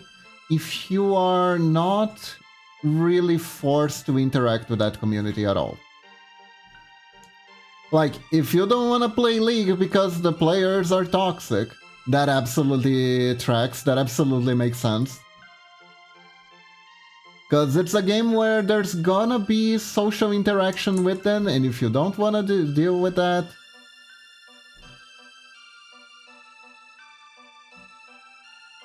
don't want to deal with, I don't know, Fart Lord 9000 chucking slurs at you because he couldn't solo bottom lane or something. That absolutely tracks. That absolutely is a choice you should do for your own mental health, but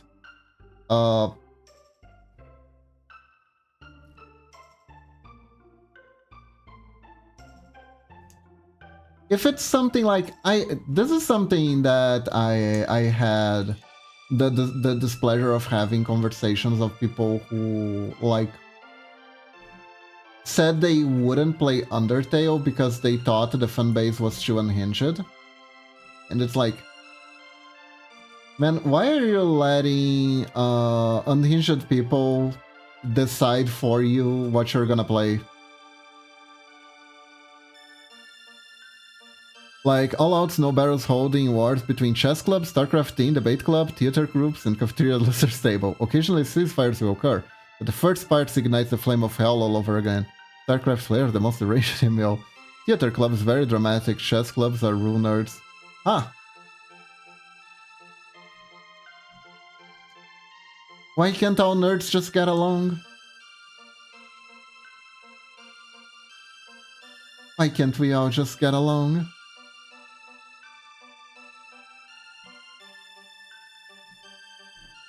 We were all getting bullied by jocks anyways.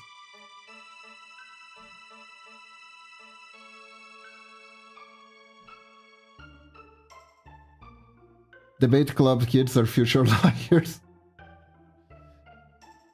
Kind of get it though, it usually... what?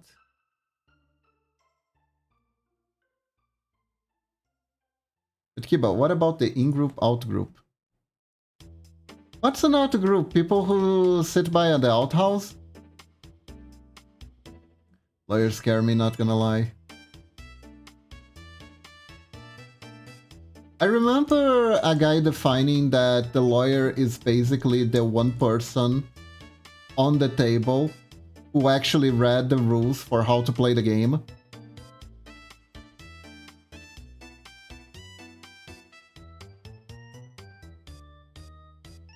Those weirdos who are not like you, the outgroups. Yeah, personally, I don't like to hang out near an outhouse. So I get why it feels kinda weird, especially if someone is using it.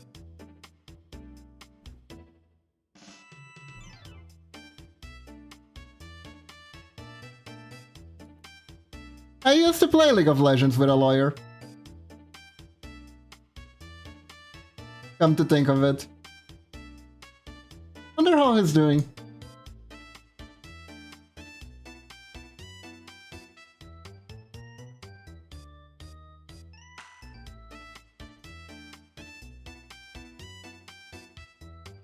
Did he attempt to sue the opposing team? Nah, he was very chill.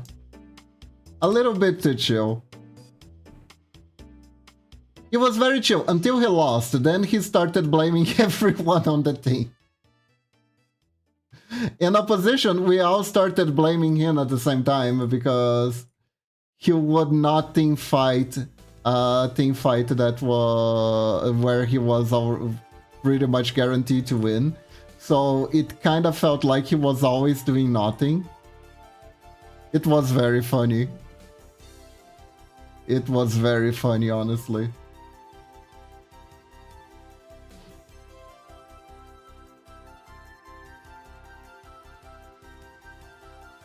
He also played Lee Sin. He was a Lee Sin player. That's the most lawyer strat.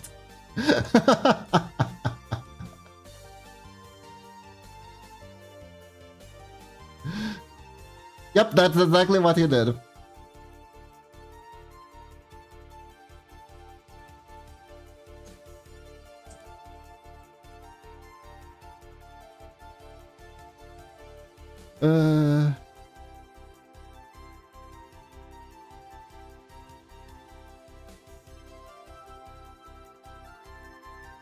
Oh god.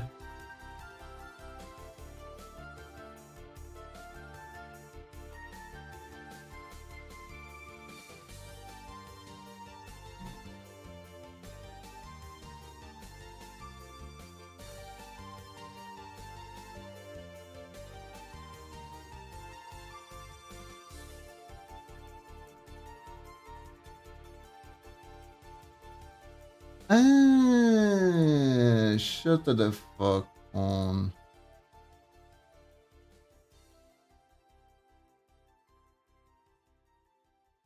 Yeah, I think like this is better.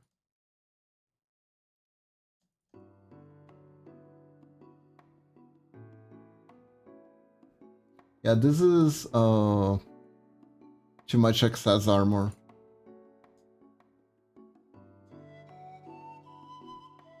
Yeah, Lee Sin is a character that like can be very oppressive early on, but can also fall off pretty badly.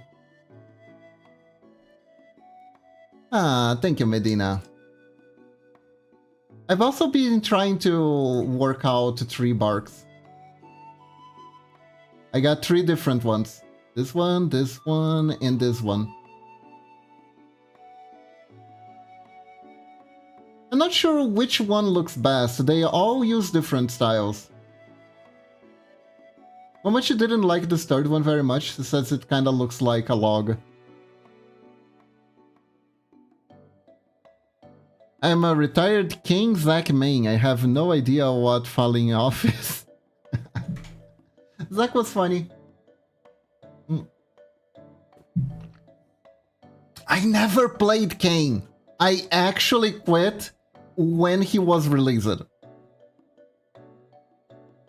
I quit League when Kayn was released. To me, he is a new champion. I consider Kane a new champion.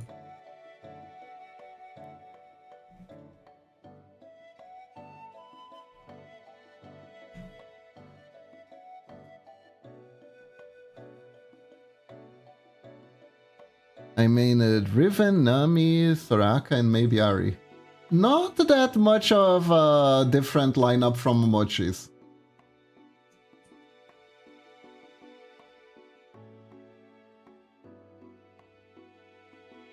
But like, since we're confessing our Dark League past, I think at heart, Momochi is a Sona mid main.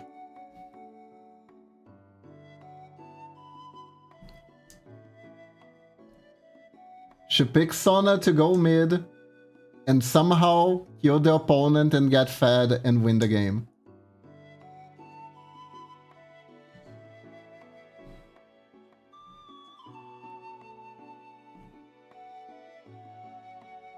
Me and Momochi were very into those quirky build channels, you know? You know the ones, right?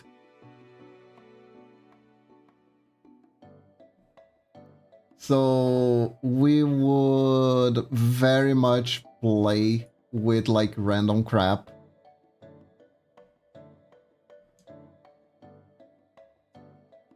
So it's like, okay, I'm gonna go top as full AP Singed. Does anyone need anything?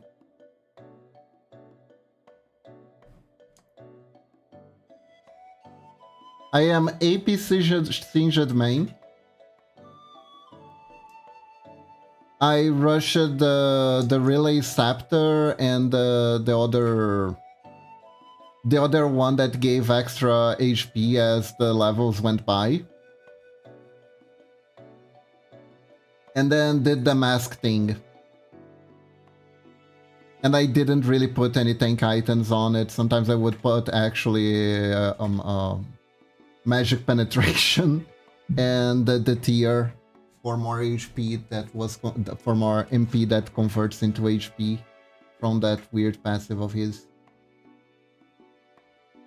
That was what I did. I also played a lot of AP Shaco. I didn't win a lot of games, but I played a lot of AP Shaco. Because I thought the little boxes were neat.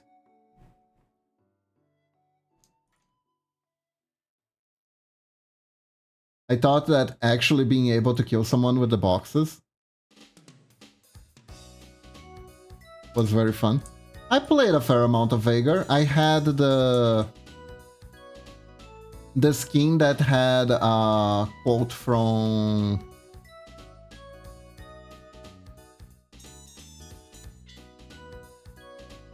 Final Fantasy VI. I bought that skin because it had a quote from Final Fantasy VI. Maybe Square really should sell them. They actually made money because of their property.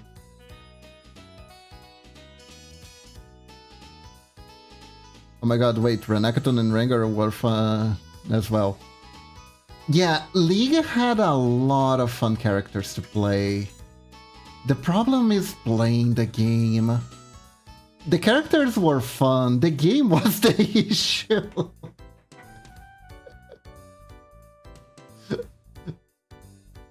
That is so sad.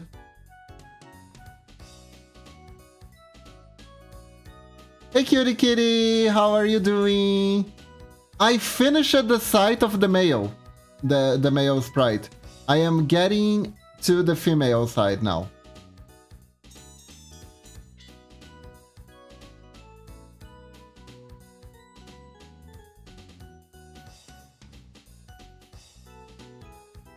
Also, cutie kitty, there is... Ah, okay. When you're done with your food, there is something I need to ask you. So let me know, okay?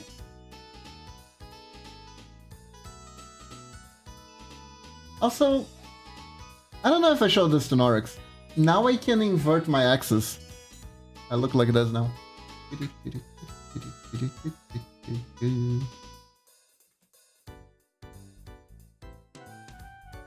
It's nice when you want to dance.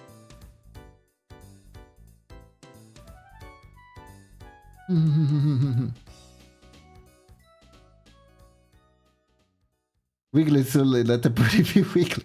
Eh?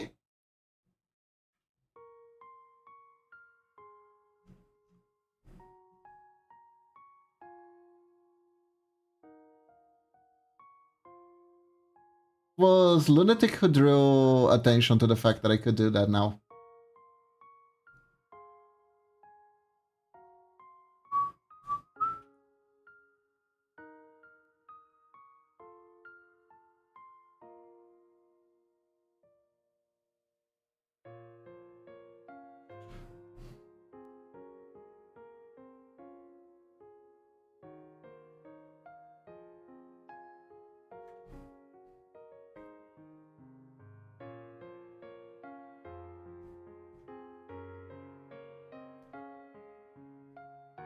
Man, everyone is going like, my god, what a year it's been for VTubing.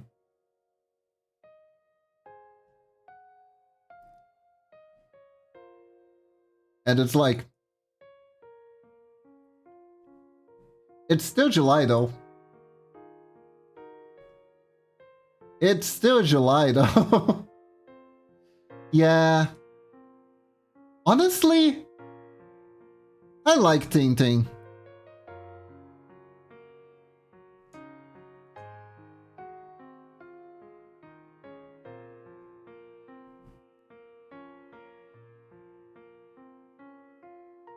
Man, where's me? Dude, it's March. What was Salengate?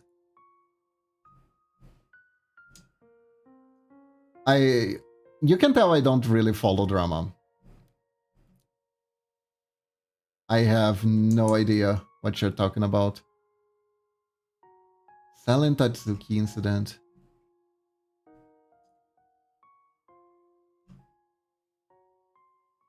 Ah, that one. Okay.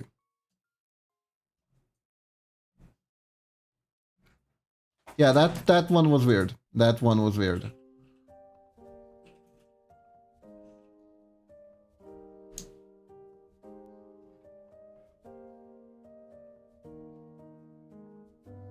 I mean, they all are, but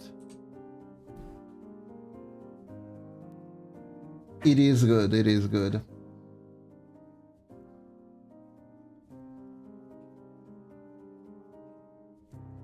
Let's save here.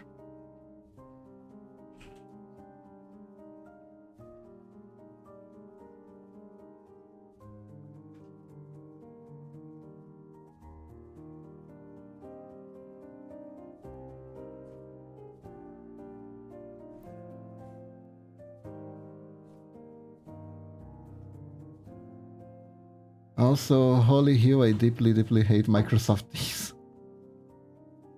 Fair.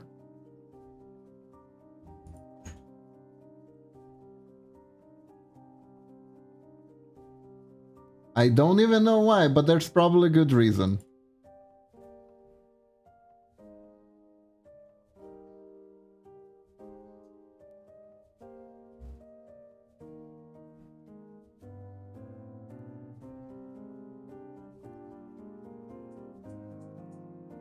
No.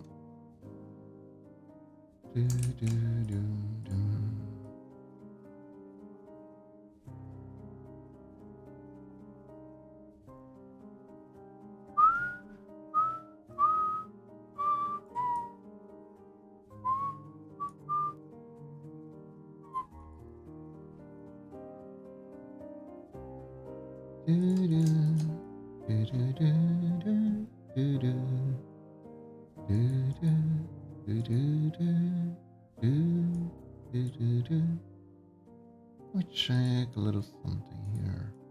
Okay, so it does have a little bit of a over.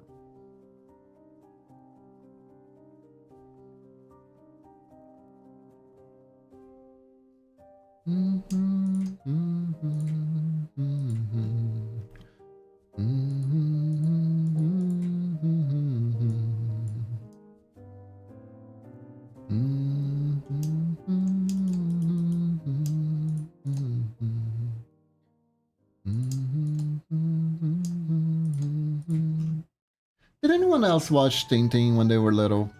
I did. It came up at a very specific time in Open TV around here in Brazil.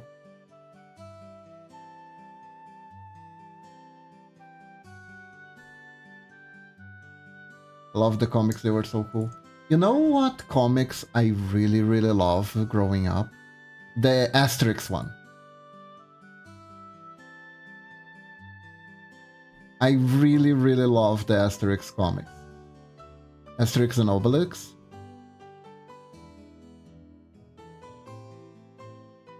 My dad bought me a bunch of those books. I like them so much. Right, face stuffed with nutrients. Okay, kitty kitty. So, there's something I need to show you and I want to know what you think. So, agreed, Asterix and Obelix were also incredibly cool. They were. So, two things. First, I put the rod in two different layers. So there is the upper layer and the lower layer. The lower layer is for the back sprite essentially. So it makes sense, right? Because it's supposed to be covering. Same with the bowl. Depending on the hairstyle, you can barely see the bowl, right?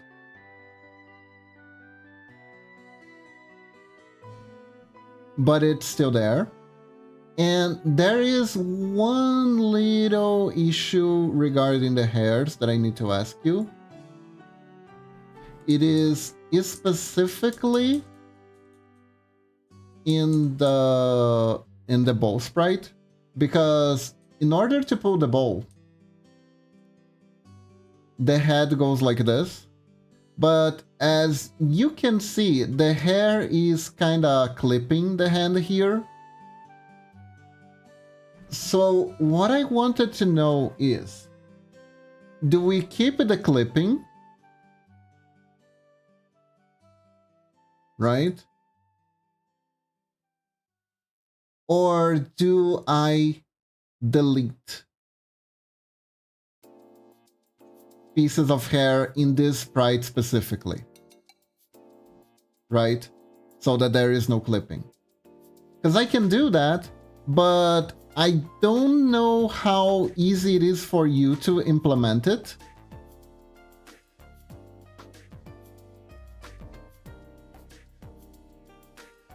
For me to do this is extremely easy, by the way. It's super easy to edit it.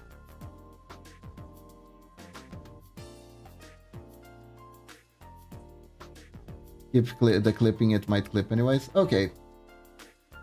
It's not too bad. It's not too bad.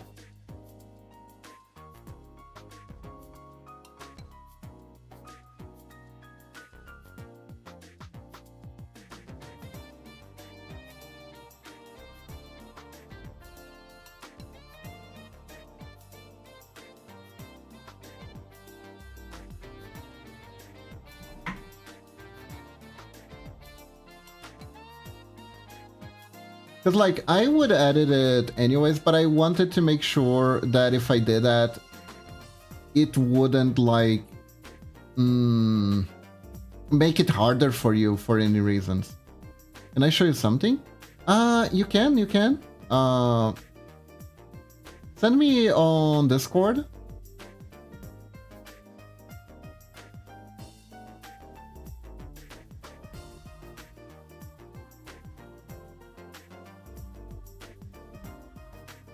So I can see it.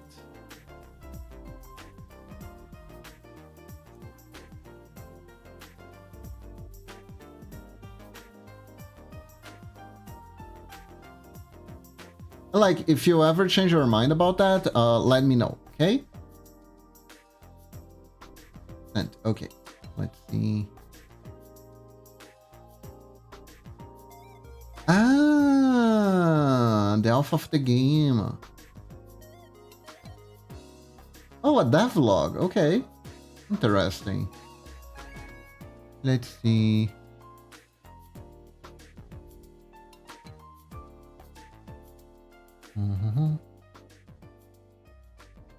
Oh, that is cool. That is cool. Oh, actually, Kitty Kitty, while you're here, I do have another thing I need to show you. I have already a tentative sprite for the tree.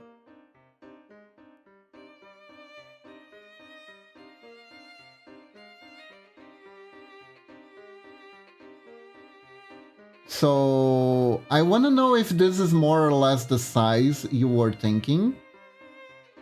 Let me get the...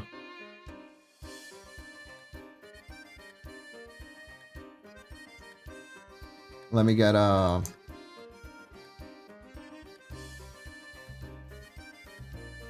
Let's make a size comparison.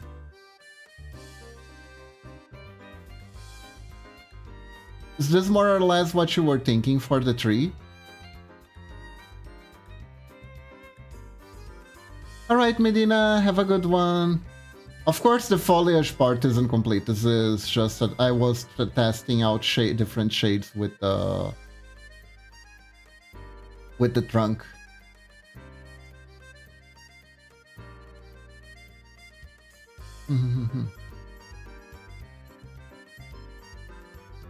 If you want, you can show it on screen. Hold up, let me link it. Let me link it.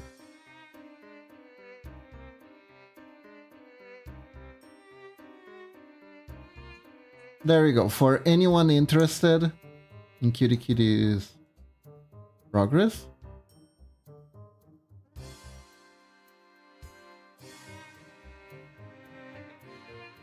Of the game we're working on. Kitty Kitty is working on it. I'm working on the sprites, right? So yeah, so that's more... Nice. Oh, I already had a comparison one here. Oh, alright. So yeah, so I have like different textures for the log. And I wanted to ask you if you're gonna want like different, like if the shapes are gonna be, if you want for the second one, you want a more different shape, or if you like the trunk is okay to be like this, because I already accidentally made different textures because I was testing out. You might need to add a banana for comparison. All right.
There you go.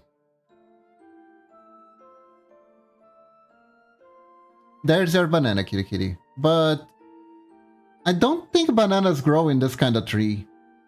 But it's your fantasy world, so sure.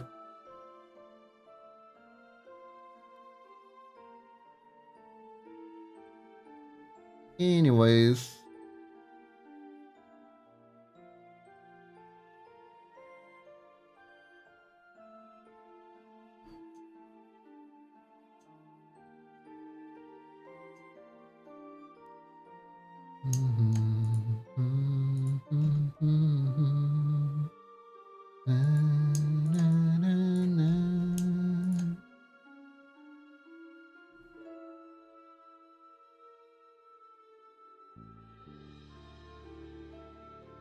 You know, with how weirdly after the VTuber situation currently is at the moment, the visual situation is, I was gonna make a joke, like, and then next week Takahata reappears and explains why he's been away for so long, but I am actually afraid of that one. Okay, hold up.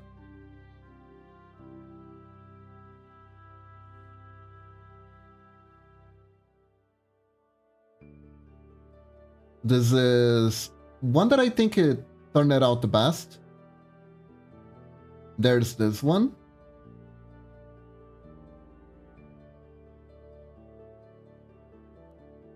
And there's this one.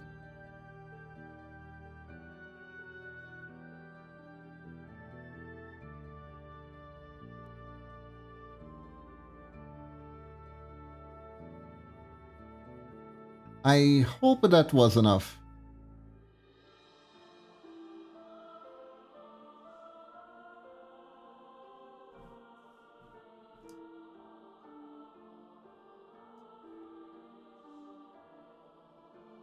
First and a second.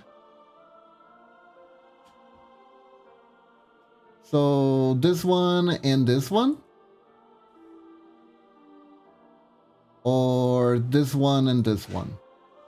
I feel like a optometrist right now. So this one or this one? How about this one or this one? Oh, thank you, Mamachi. Thank you so much. Oh my god. Milk! I'm allowed to drink milk again.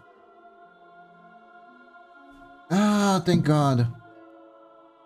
I like tea, but there is such a thing as too much tea. First one again. This one? Hmm.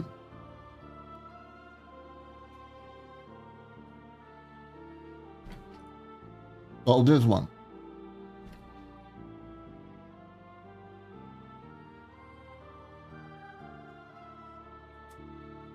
Hmm.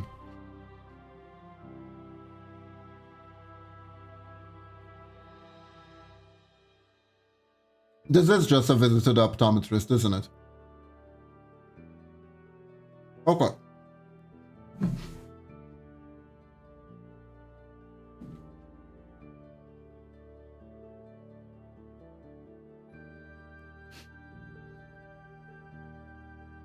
Now for the second tree, I haven't done anything yet, but would you like for the trunk to be higher on the second tree variants and like a little bit less foliage?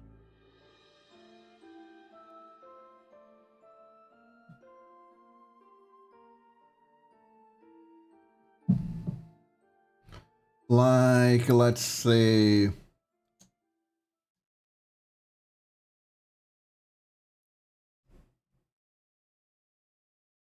So instead of like this, we got a little bit thinner. Let me do it like this because it's faster.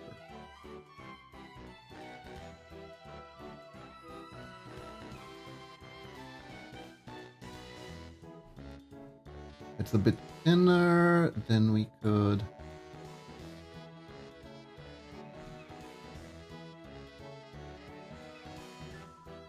it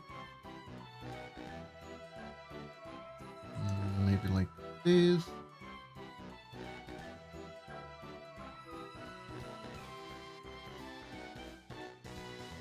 And then the tree could be... the foliage is starting around the same. Let me actually raise it up. Raise up the stakes. Ow.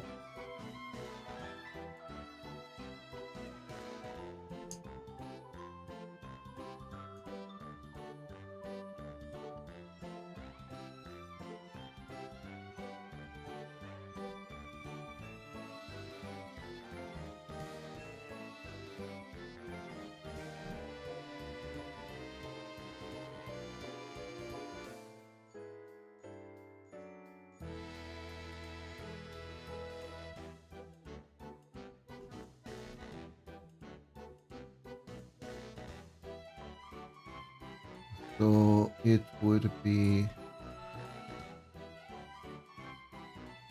something like this.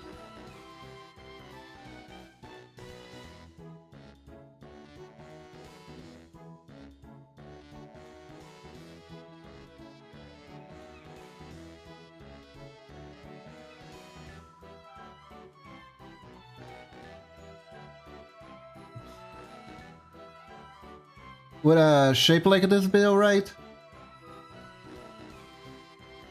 You gotta calibrate it a little bit, but...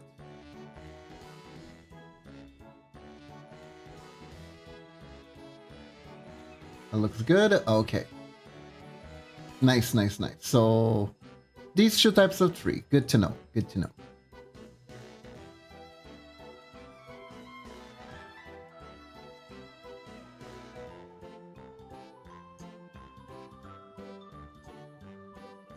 Whoop.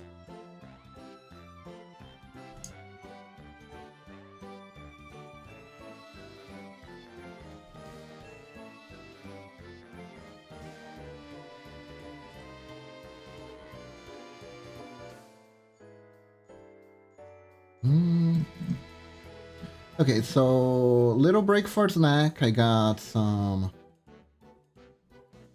crackers with jelly.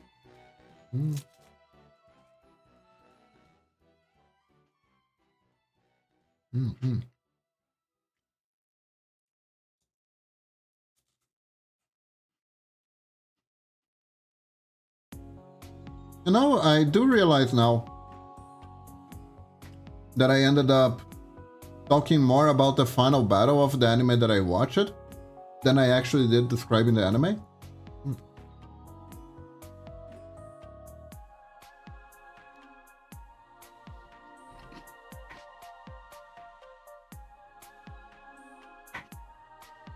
But the problem with that one was that there wasn't much substance to it.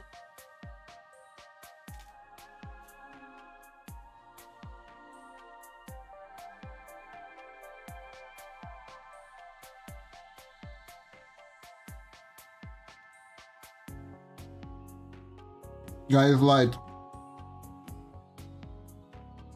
dedicated sword instructor, ex-student finds him.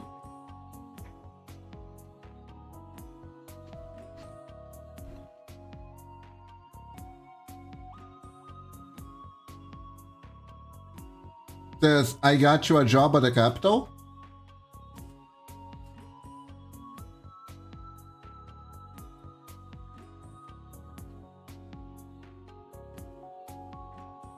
Come teach nights there.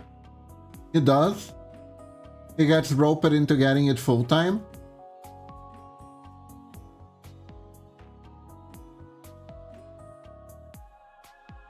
Then every other episode is like, oh, he meets ex-student from him who has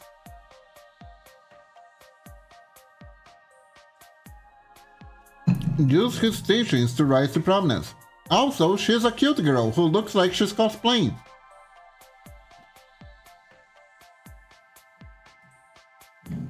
Y'all know main character syndrome, right? anime main character syndrome, where basically it is very obvious who the main characters are based on what they're wearing compared to everyone else. I find it interesting. It shouldn't. When you're in a fantasy setting, that really it really shouldn't be that bad, but it always is in anime in particular. Like, the protagonist has like the most humble clothing, but he is wearing freaking hoodie. He's wearing a freaking hoodie.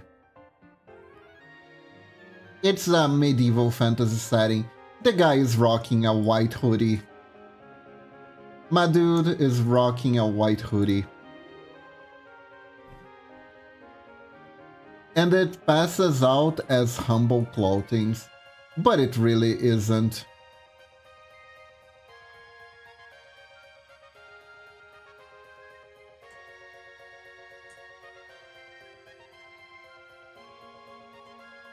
Nothing against regular hoodies, but medieval setting hoodies are kind of standoffish.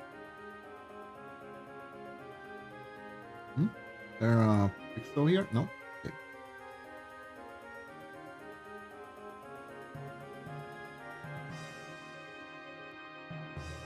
And he is the most simple in design.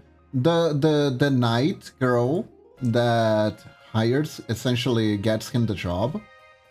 She is straight up wearing these pants that have like tight cleavage, is the best way to describe it. So it's like she's not wearing pants. She's wearing pants without wearing pants. They look like, I don't know, thigh guards, I guess. But from the inside only. Meanwhile, everyone else in the world who isn't a main character is rocking the most generic,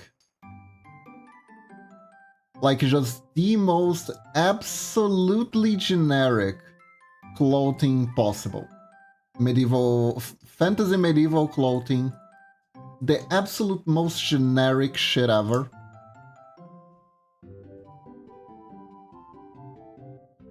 They might as well be, I don't know, rolling in dirt or something.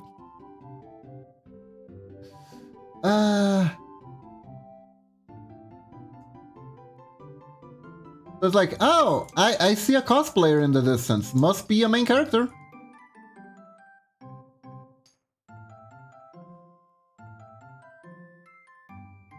Oh yeah, the ragged girl who has to steal for food. Yeah, she is rocking like this postmodern urban fantasy garb. She is a main character. She is a main character. Honestly, it's not like it's unusual or anything for anime to do this. It is very normal for anime to do this, but it still bugs me every time.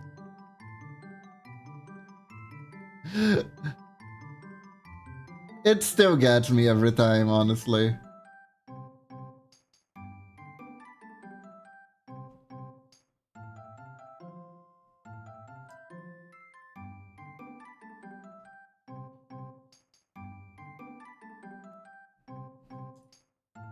It just gets me every time. I do think it's really funny.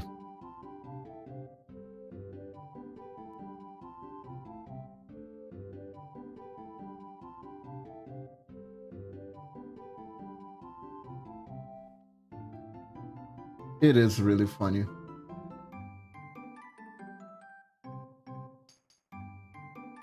And like, at one point you're watching this and you're wondering, did he teach an all-girls sports school? Because every single ex-student of his is a woman, is a girl. And the answer to that question is no, actually, there is this one guy. He appears for exactly one episode to give the protagonist a sword, and then he is never heard from again. It was very nice. But you can tell the story is not gonna focus on him because he doesn't like have a outstanding design.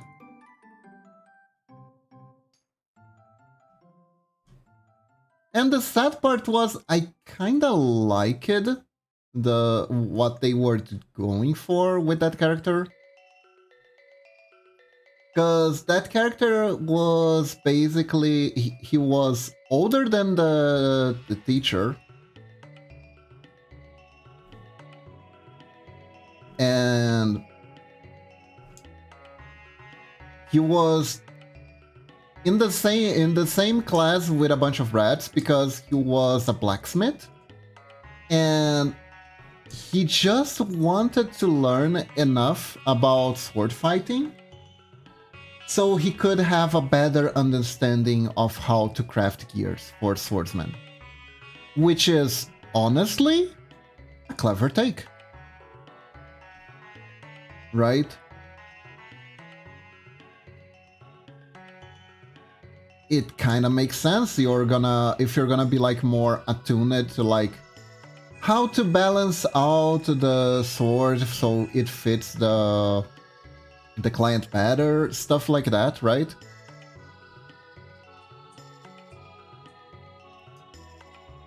Kind of like an artist wanting to focus like on drawing nature and stuff like that could often use a good biology class or something. Learn anatomy if you're gonna learn how to draw people, stuff like that, right? It makes sense. He was a very smart character. We never see him again. He gave the protagonist a sword. It was a really good sword. He needed a new one. His old sword wasn't as cool as this one. This one was made with, I don't know, monster bones that the protagonist defeated.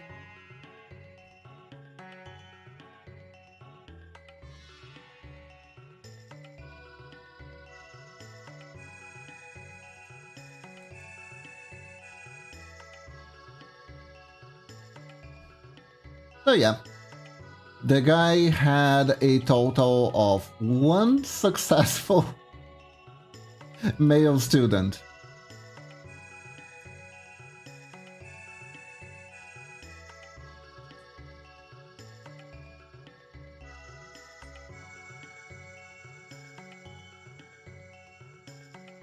There can only be one. There can only be one. It's like the Highlander.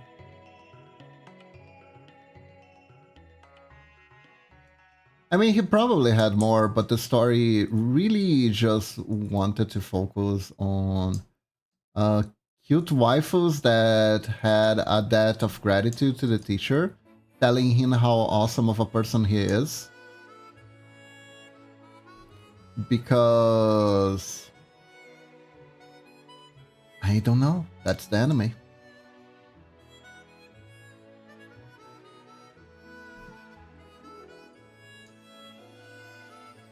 It almost feels like the anime is pandering to someone, but I'm not exactly sure who.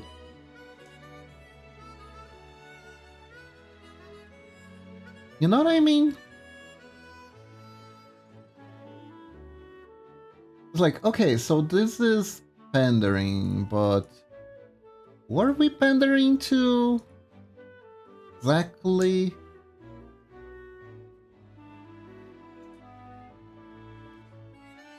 What was our goal again?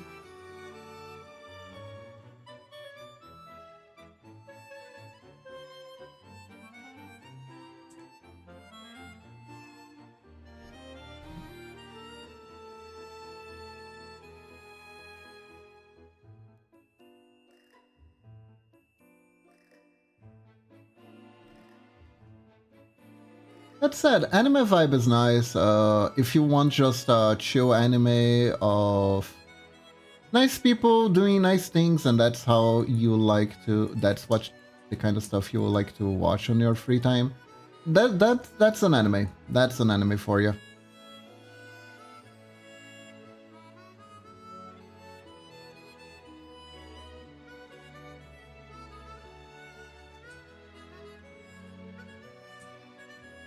I think the most complicated person the protagonist has to deal with is the Mage Guild girl who challenges him for a fight because she wants to check out the potential. Because one of his ex-students, get this, became a mage, but she didn't become any mage. She became a sword mage. So she basically combined her magical talents with what she learned in sword fighting, and she casts spells on her sword, and she uses the sword swing techniques that she learned from him to potentialize the spells she casts. And honestly, that's cool. That is pretty metal. That is neat. It is neat, actually. It is very neat.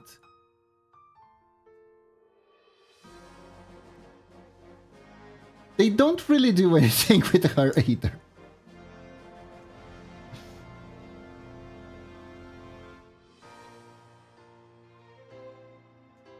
I feel like and that's where it feels. I feel like it gets like a little bit shallow, because it does feel a little bit like the main reason any character exists is just so to show off how awesome the protagonist is.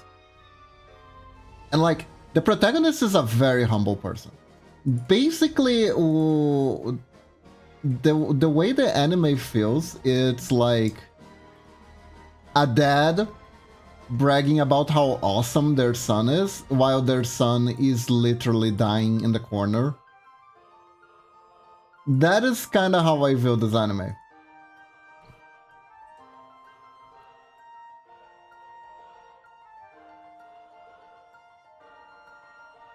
And that's where most of the comedy of the anime comes from, because the protagonist is really, really humble, and he doesn't want people hyping him up so much, but everyone hypes him up so much, and he gets into some modical amount of trouble because of said hyping up.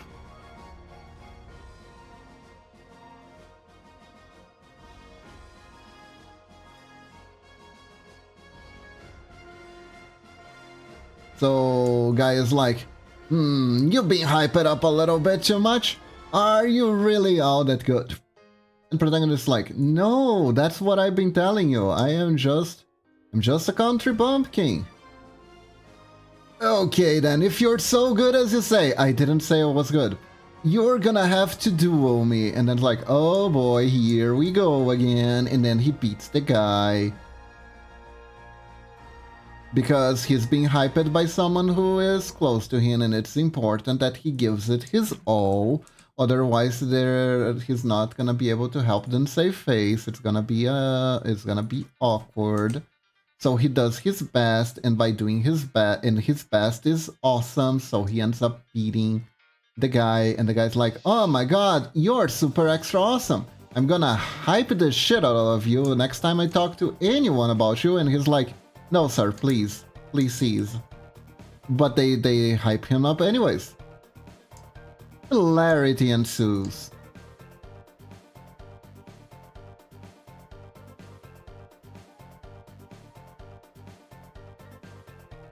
And while the protagonist is like, I just wanna go home. That is pretty much the show. That is just the show.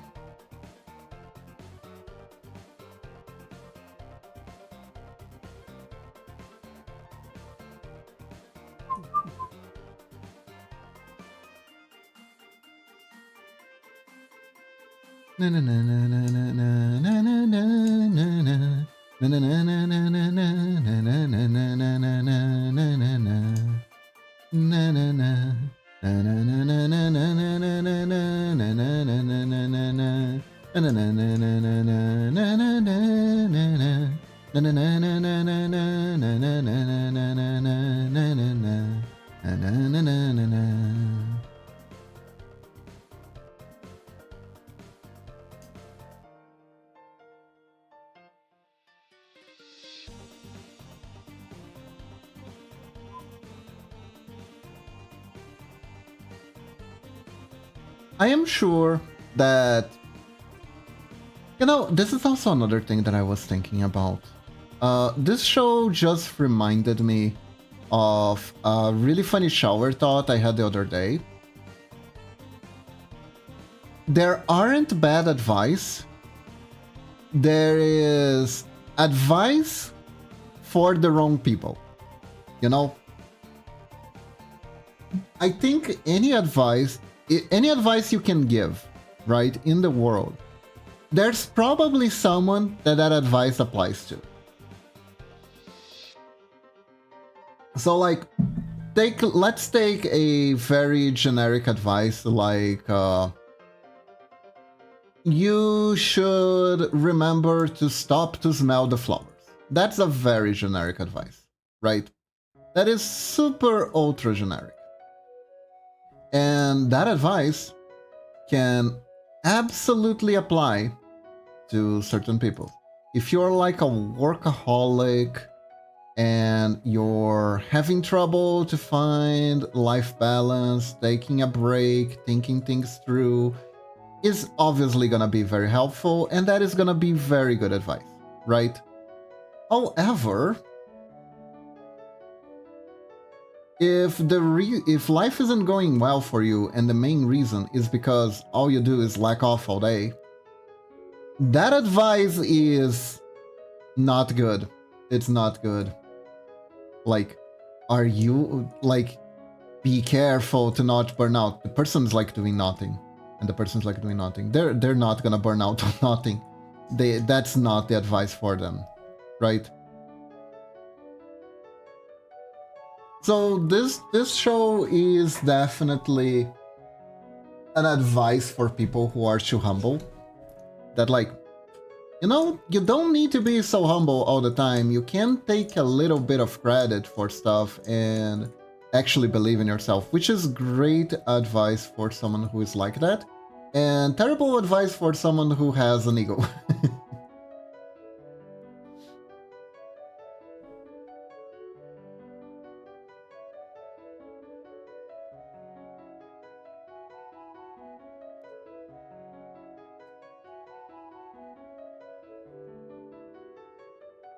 And I feel like the person who has the massive ego is the one who's going to resonate the most with the anime. Which is sad.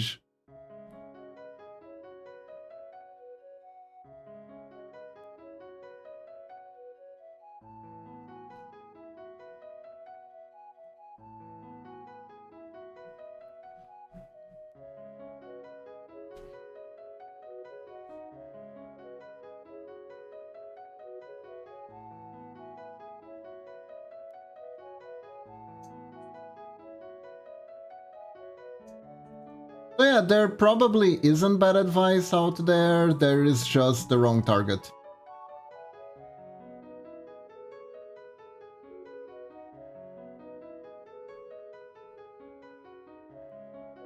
Poorly targeted advice is more common than wrong advice. Just a dumb little shower thought.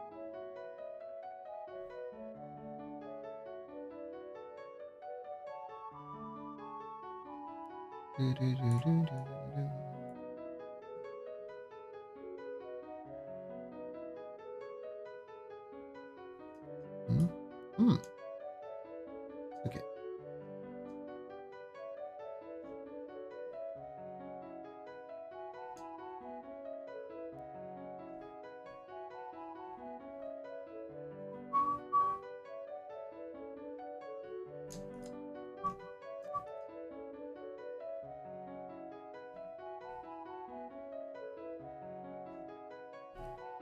Also, I think I've been doing a little bit better in the regards of trying to not assume too much about the author. Because that is something that I had been doing a lot when talking about different anime that I watched. I worry. Sometimes I start to see stuff in the anime and I worry about the author.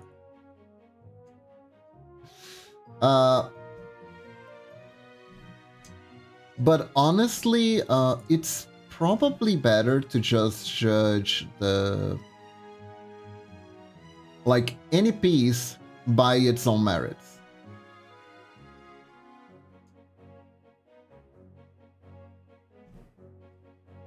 Than being like, haha, this must be the author's fetish. Although I will be real, that one sometimes it's just hard not to. Sometimes it's just hard not to. Particularly when you have lines that talk about how one girl's boyfriend is dating an elf who has farts who smells like cinderwood or something. Then it's very hard to not bring up fetishes. So in that particular instance, I'll give it a pass, and that one is on Netflix. It's called the Dragon Prince. I don't know why that little piece of world building is there. I said I'm gonna try to not assume too much, but it's there. Apparently alphas, when they fart, they smell like different types of herbs.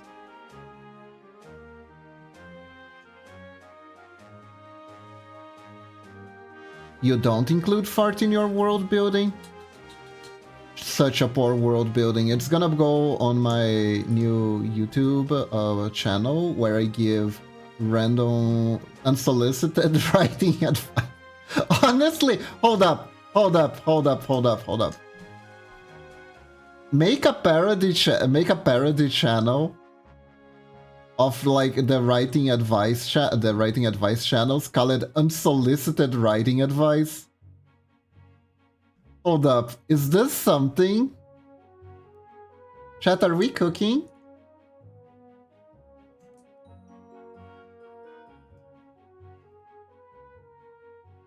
It's like a parody channel that parodies how often people will try to hoax you into getting FOMO about your writing not being good enough, and you have to do what they say because they are writing gurus who have self-published books.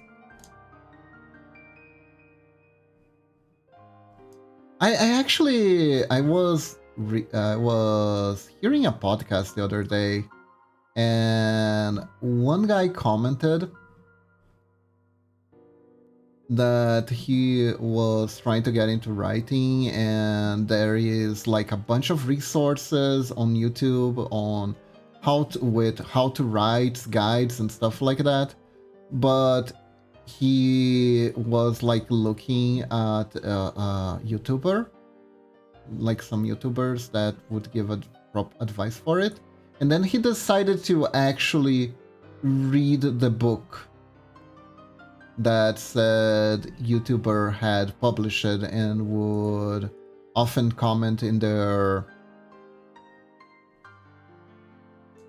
post it up as like their merit. I have a published book. Here's the book. And then you read the book and it's like not bad, but also not really all that necessarily.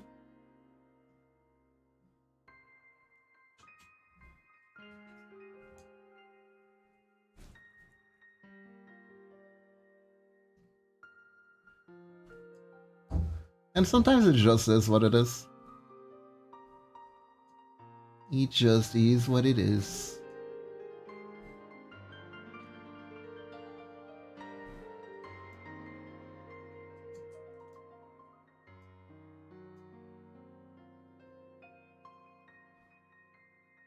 By the way, guys, in other news, did you hear that Yu-Gi-Oh is dying?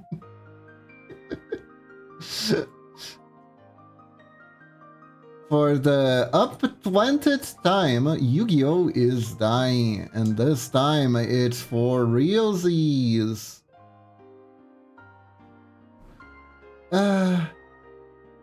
God, every card game channel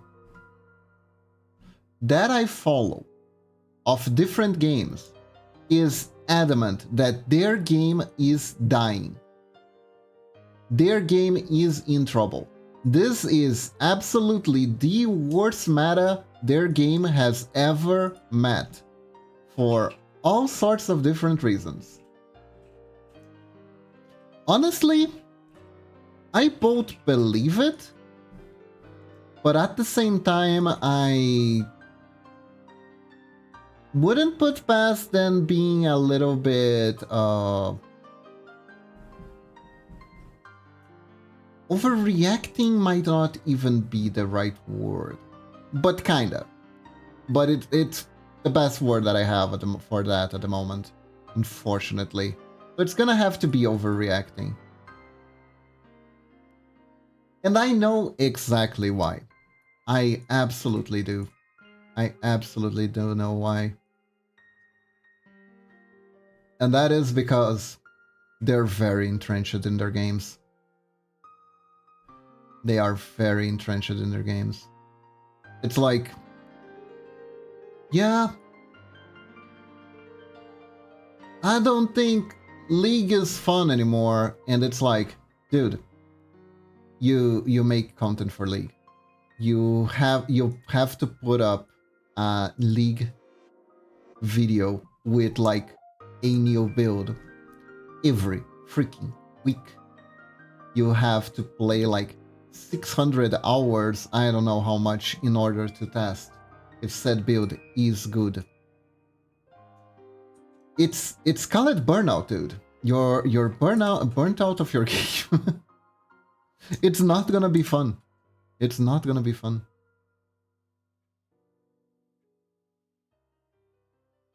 It is unfortunate. It's not always gonna be fun. If you turn a game into a job, then at one point it's not gonna be fun. I think content creators, like they from a single game, they suffer from so much burnout. Like, it's not even close. It's not even close. The card game ones in particular, they have a really rough time because most of the content in card gaming is educational in nature, so to speak. It's all about teaching people how to play the game and how to play the game differently, right? So it's like, if I'm bored and I want to play with a different deck than I usually do in Yu-Gi-Oh! In Master Duel, right? There are quite a handful of people that I can look up their guides and see what's new, what's shaking for specific builds, specific decks, etc., right? To try and get a grip of how I would want to build it, or just straight up copy it if I don't really care.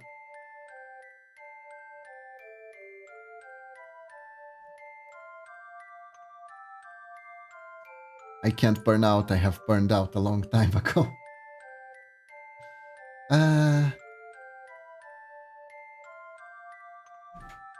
Burnout is interesting.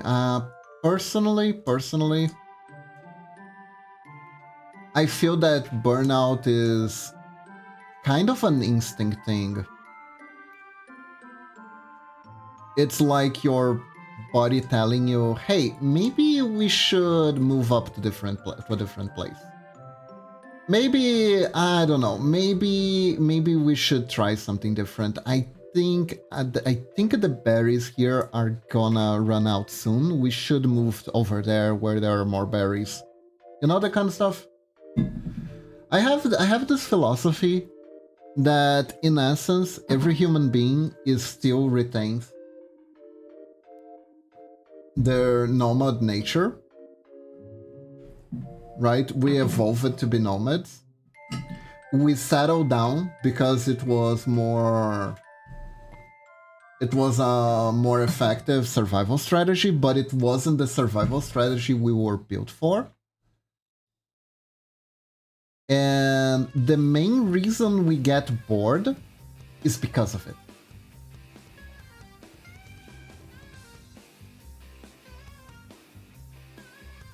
Yeah, I almost got into burnout due to my daytime job at the start of this year.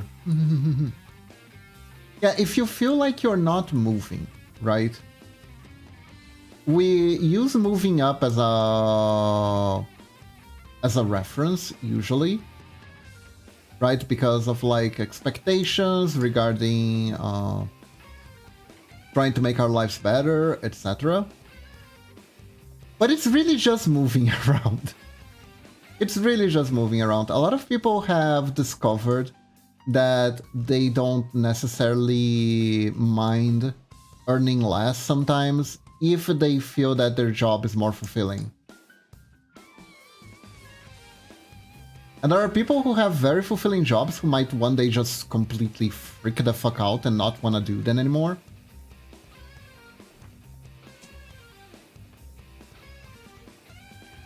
That mid-age crisis thing that is like quarter life crisis shoe now.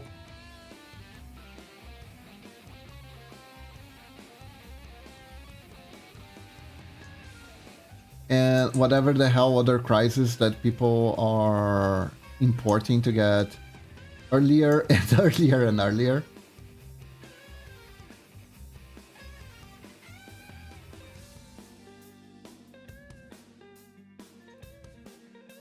I hope you're feeling better, Cutie Kitty. What did happen to you, by the way?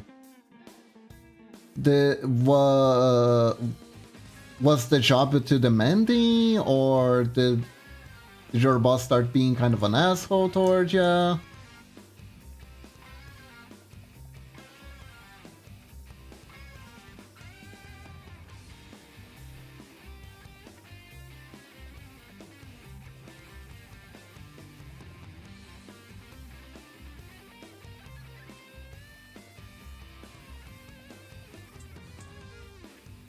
You said almost, so I'm gonna assume it turned out better.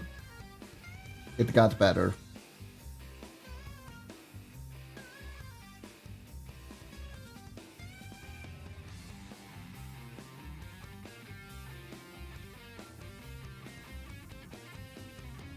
Hopefully that was the case.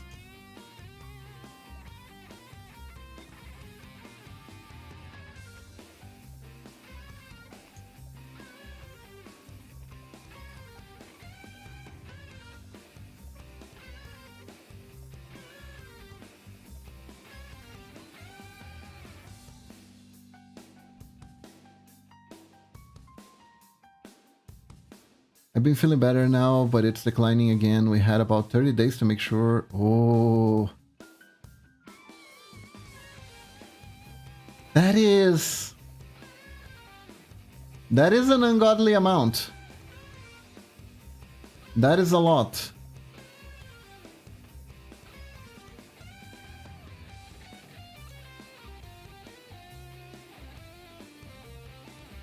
That is a lot of vehicles to update. And it's also very repetitive work too, right? That's also another thing that gets people triggered with burnout, is how repetitive it is sometimes.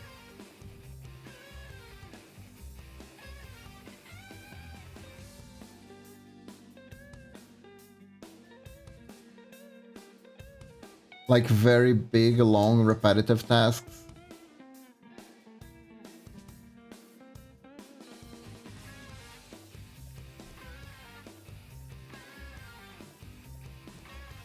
Because you kind of have to summon a lot of willpower to get through to doing them.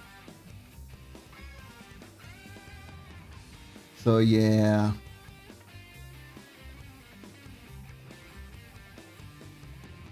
Okay, this is badass. I'm gonna do that.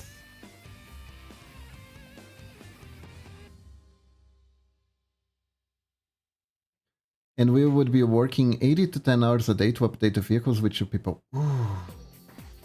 Ooh, understaffed too?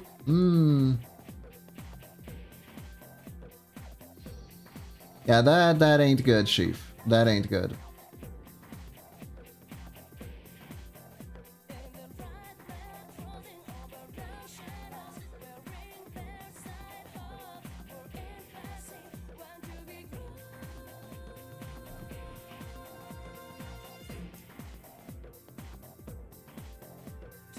That sounds like hell, honestly. That's like... let me see. You got 2 people. 30 days by... 450. 45 divided by 3. And that would be 15 times 3. So 15 times 3. That's like 150 vehicles times 10. That's that. Okay, so that's 150 vehicles per day. And you got only 2 people to do it, so that would be like 75 vehicles per day for each of you, assuming you're both distributing the tasks evenly. Holy, that's a lot of cars.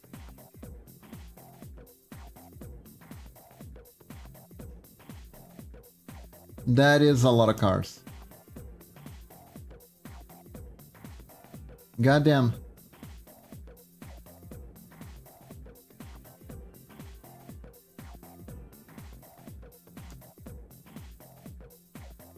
Yeah, that sounds like heavy work. That sounds like heavy work, Kitty Kitty. I can imagine why you were feeling burnt out.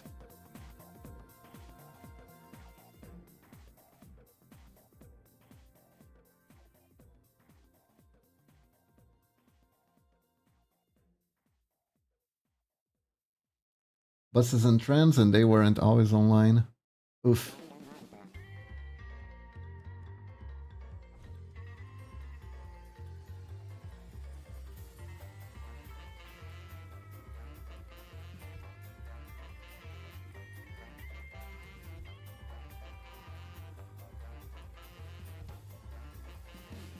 Now, let me ask you this. Is your job mostly related to, like, maintenance of stuff? Or was it like, yeah, this isn't really what I work on, but this is what they needed me to do, so we had to do it kind of situation?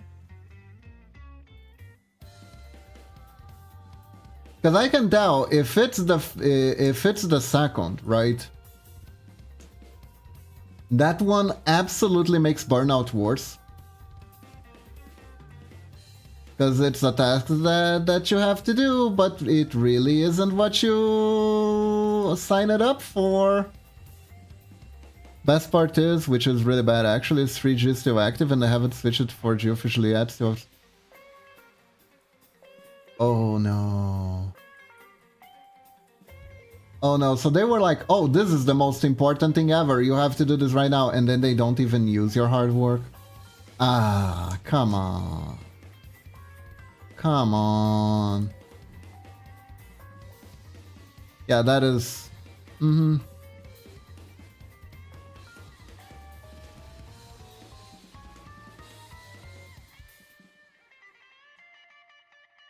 You know what? When they finally do the switch, it's gonna be there, and it's gonna be because of you.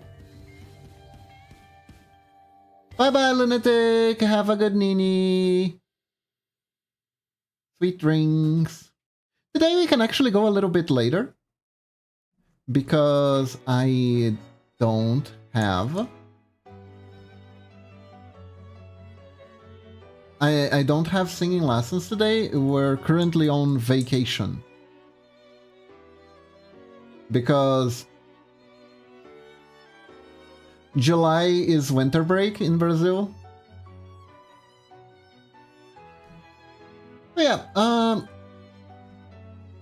I do wanna ask. I know in the United States they have summer break, right, for schools. And for winter there isn't really a official break so much as you got the holidays, you got like Thanksgiving, and you got random snow days. Here in Brazil, we have our school vacation is divided into two different kinds. We have summer vacation and winter vacation. Summer vacation being the biggest, and it starts around December. It starts around like the more or less the beginning or middle of December, varies with schools a little bit. And it goes all the way to like the beginning or middle of February, usually.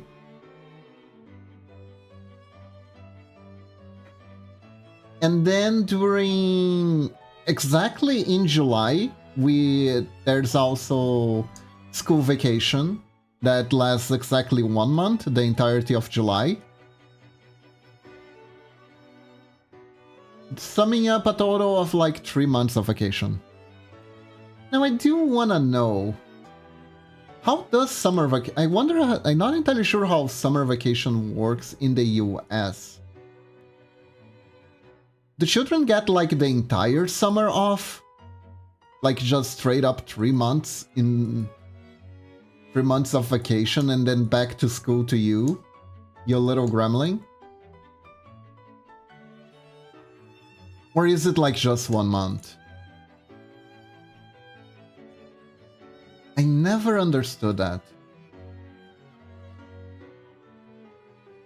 I work as an electrical engineer in public transport with focus on IT on board of my vehicles. My main job includes software related stuff like that one. However, in this case, software wasn't tested, my team lead was at home due to burnout, and we were told by our team department that doesn't do vehicle stuff to release the software on the vehicles no matter what. Ah. Man, you know what companies really struggle with? Proper communication. I am 96% sure that the main reason they were rushing you to finish that job that kinda ends up not even being that important in the grand scheme of things was because there was like some miscommunication where they were told it was of vital importance to finish. You know?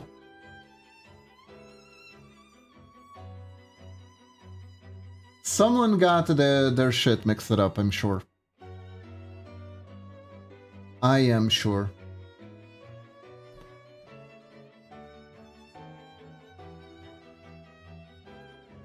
ICT stands for Information Communication Technologies. They really don't do the C part. They never do! They never do! And it's so important too. Communication is so vital.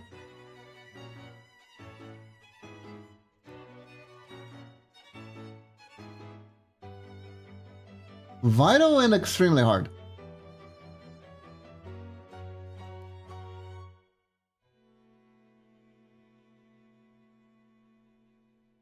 Yikes.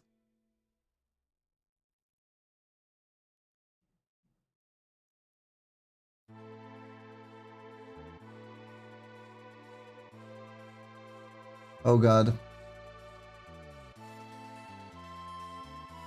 I saw a lot of stuff. I was sick, so I had to stay in bed and watch like stream VODs mostly. I also watched the one anime that I already ranted about. Turns out there was a lot less to rant about than that. Although I would still love to do a breakdown, but copyright laws really make it hard for me to like just get a specific scene. and just do a complete breakdown on what didn't work in that scene in particular. But anyways, regardless,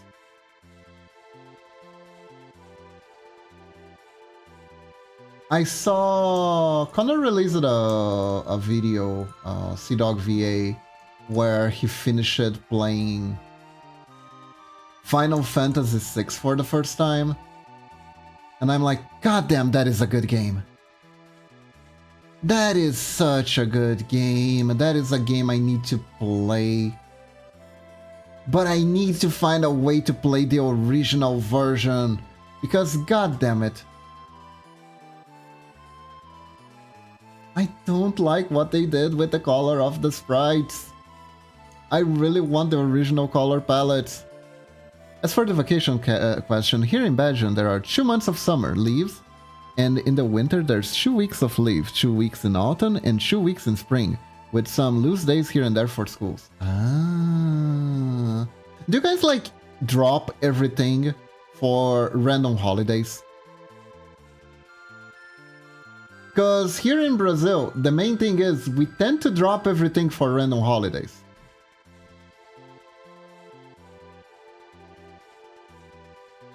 Together with everything else. It's kind of an issue.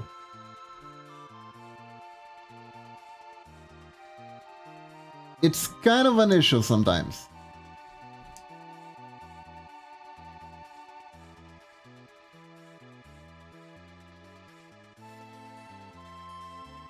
Because we have quite a few holidays. Some of which are actually celebrated. Some which are sorta celebrated. We have holidays that are exclusively celebrated in some cities. Because there are cities that have patron saints. And these cities will stop everything when it's their patron saints day.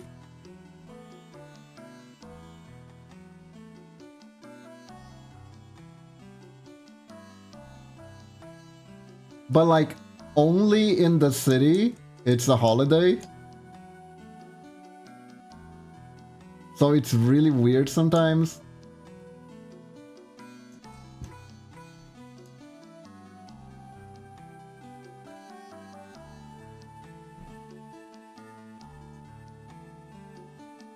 It's like, oh, this is a holiday? Yeah, now that we move it here, it's a holiday.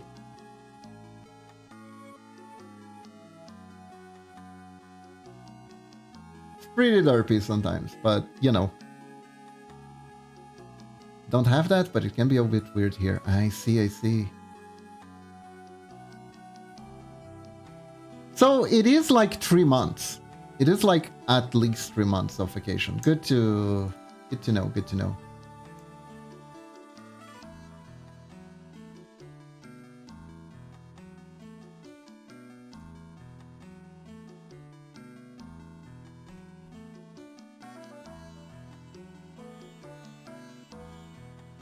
We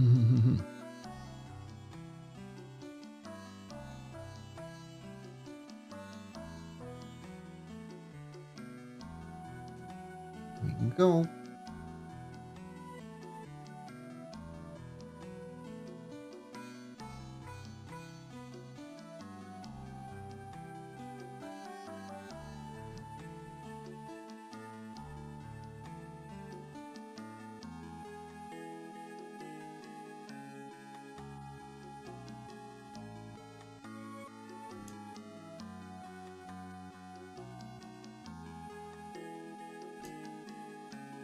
But yeah, kitty kitty, hang in there, and what you do is important.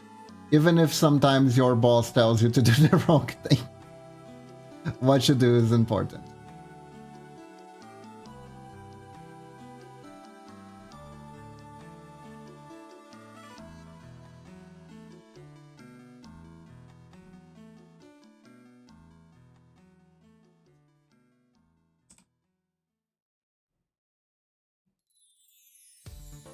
That is absolutely fair.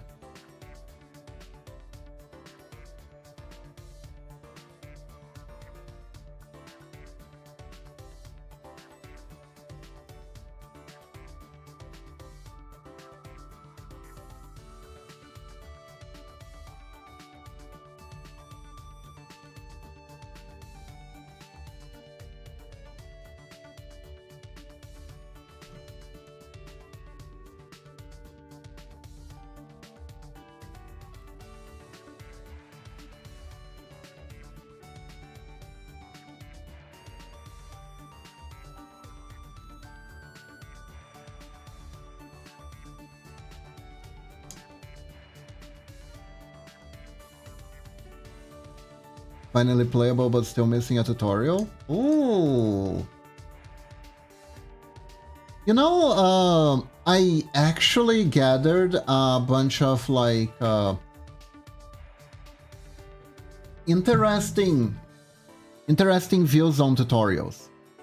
Have you ever seen the Sequelitis Mega Man X chapter that Igor Raptor did like forever ago? That one has a really interesting take for a tutorial.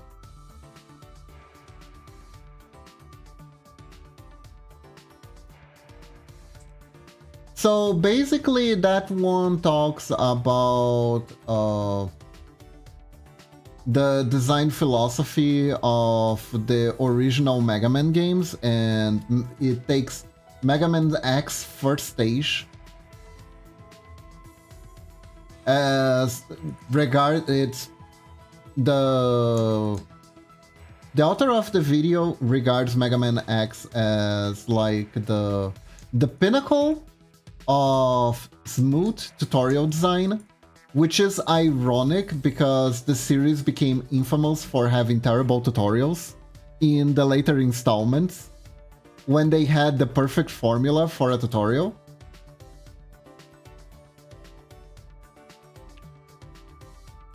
Basically, the idea of that video is to if you're gonna make a tutorial, one really good way to make a tutorial is to make a tutorial that is more like make the tutorial as like an intro stage. And it gives you, using Mega Man X as an example, it gives you basically the how-to piece-by-piece formula on how to make that a real thing. How to actually do it.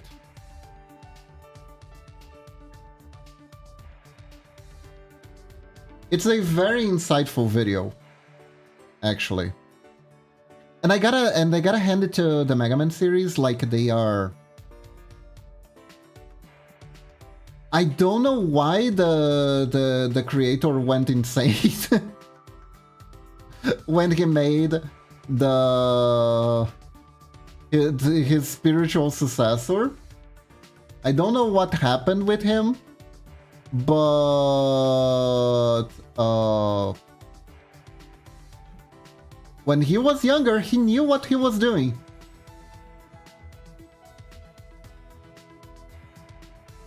Actually, hold up. I think this is actually worth watching on stream. Hold up. Do you wanna see it? Let me get that. Sequelitis Mega Man X.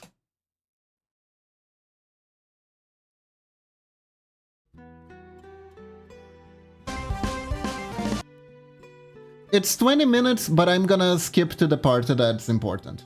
I'm gonna skip to the parts that are important.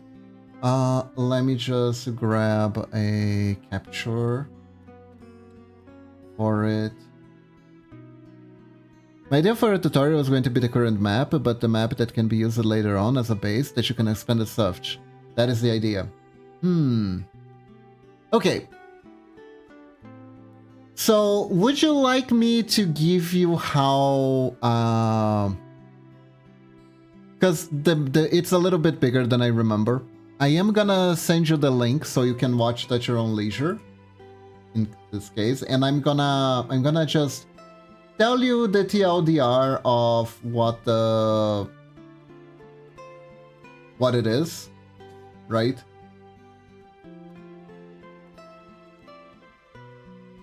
Okay. So here is how I would do a video game tutorial based on this video, right? So, first things first, you start by creating an area that is isolated from the rest of the game.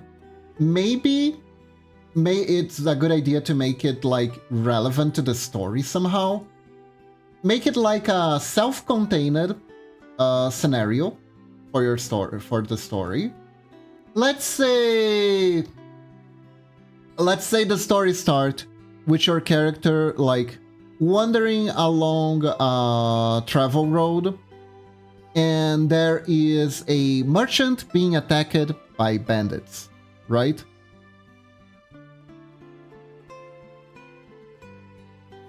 Then, or maybe even your character is walking along and gets ambushed by bandits.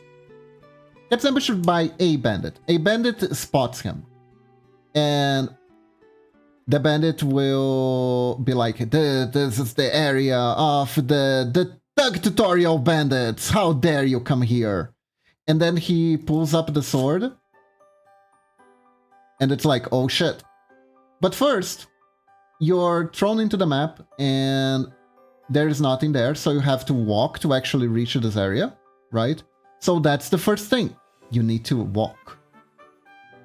And if you fiddle around with the controls, they're pretty simple. You can like just like give like a little overlay that's like, hey, idiot, this is the button. You press this button to walk, okay? Maybe something like that. It doesn't even like interrupt. You don't even have to press anything. It just appears for a little bit. And you can move around. You can see yourself moving around, and there is an easy trail for you to follow. Maybe you put like a little item, like some sparkly thing on the ground that the person can be like, ooh, piece of candy, and go after it, right? And then the bandit attacks. And then the bandit attacks, right? So this we already give you like shootings. It will give the player the ability to know that they can walk. And they can use walking to get items on the ground, right? And maybe the item you find is a sword, right? Oh, this is perfect. Actually, this is perfect. You have your character just walking around. He finds something shiny on the ground. He picks it up. It's a sword. And then the bandit goes, oh, frick, where did I drop that extra sword? And then the bandit's like, hey, you, what are you doing? How dare you steal my sword? I stole that fair and square. I'm gonna take you down. And then the bandit like pulls a dagger or something and starts attacking. Right? And maybe you can have like a little easy pop-up that's like, hey, idiot, press this button. Try pressing this button. Right? And then you realize that you can swing the sword you just got. By pressing the button. And then you need to fight. And this guy is a complete pushover. Maybe he's unarmed, but he's like stupidly aggressive regardless. He's trying to punch you and deal 1 damage because he doesn't have his weapon. Which is like amazing for like an excuse why this enemy is so weak for the tutorial. And then you can attack him. The dagger is funny. There is a running joke that one could have an infinite amount of daggers. It is true, you know. It is true. So then you realize you can fight back, right? And if there's like any other mechanics there in the fight, you don't really have to like the step by step, especially your game is more simple. So it's good to start simple. Just give your player the basic things they need and let them figure out the buttons for themselves most of the time. If you can, like, right? It can be like a little bit of a luxury to let the player figure out the buttons on their own. It can be like a luxury for reserved for like console games most of the time, because PC games have the keyboard, and the keyboard can be kind of annoying for you to like just go every button till you figure out that it's control that attacks or something. So you can give like a little like transparent overlay that doesn't really stop the flow. This is the important part. When you're making a tutorial, the best tutorials are the ones that don't really stop the flow of the game. There are people who get like extremely turned off by having to stop the flow of the game to read too much. to read more than what they don't have to. I know in an RPG that feels weird, but some people would rather only read stuff related to the plot. If that makes any sense. So, but this is a tutorial area that you can do, essentially like that. And maybe like, I don't know, if you wanna introduce magic already, maybe have like a scroll on the ground that you can pick up, you know? I was thinking to have an NPC that would be able to tell the player what the buttons are, but only if you interact with that NPC or when it's needed first. See, that idea seems good, but a lot of people actually hate tutorials like that because you have to stop everything you're doing and go out of your way to learn how to play the game. There are plenty of people who harp on like MMOs that have tutorials like that because they want to be taught while playing. That is, I think, the key essence of like making like a really, really good tutorial, right? Is to teach your players without them realize they are being taught with. Well, they can realize they're not that dumb after all, but teaching through playing. The video does an amazing job of like explaining in detail how all the mechanics of Mega Man X are introduced through gameplay. Some of them are like really advanced, and I don't really and it's like, if you can do some of that, it's already amazing. You know, don't have to do everything that the video tells you to do. If you can already pull off some of it, it is already incredible. Because like, Mega Man, the Mega Man X, the first stage of Mega Man X is so good. It is so good. Like, the game designers will actually force you to learn stuff without you realizing that you're learning stuff. Like, there is a point in the game that there will be a fall that that will happen while you're walking, and if you're getting close to the edge, you will accidentally touch the wall, and your character will slide down slowly because of the way you touch the wall if you're holding the directional button. Either way, you're stuck in a pit, and the only way to get out of the pit is to learn how the slide down the wall function, because you can use it to get grip so you can get out of there. It's like, here's a challenge that you already have the tools to beat, and we're gonna do it in the safest way possible. And the Mega Man series as a whole has a bunch of these. Like, every one of the stages in the Mega Man games will have like some unique quirks to them. For instance, the legendary disappearing platforms that Mega Man is very well known for, every time they appear in a stage, the first time they appear in a stage, there is very low stakes for missing the jumps. There are practically no stakes. There is just the floor under you, right? And if you miss the jump, you just have to try it again. But then, the second or later in the stage, the platform, the disappearing platform will appear again. And this time, if you fall, you die. If you fall, you die. There is a hole there now where there once was floor. And now it's harder. But you already know what you have to do. You had plenty of time to practice it when it first appeared. So like, Mega Man and Mega Man X is designed in such a way that it will constantly give you mini tutorials in every stage that you're on that has like an unique, you create like a safe environment for the first time you're meeting a new hazard. And then you go wild with it later in the stage. Because like, you already know what this does. You don't have any excuses now. It's not gonna catch you off guard. Not anymore. So good luck, kiddo.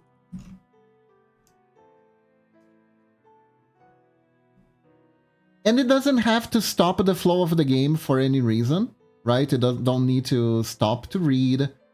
You can just keep playing. And that creates a good sense of flow to the player. Everything is better and it's more satisfying. It's more satisfying because the game tricks you into thinking you found the answer out yourself, but you really didn't.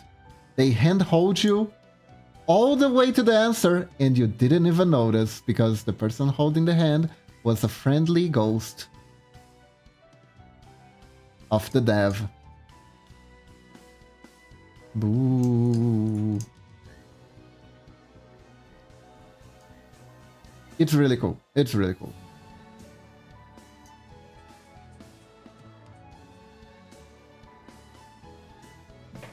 But yeah, ideally,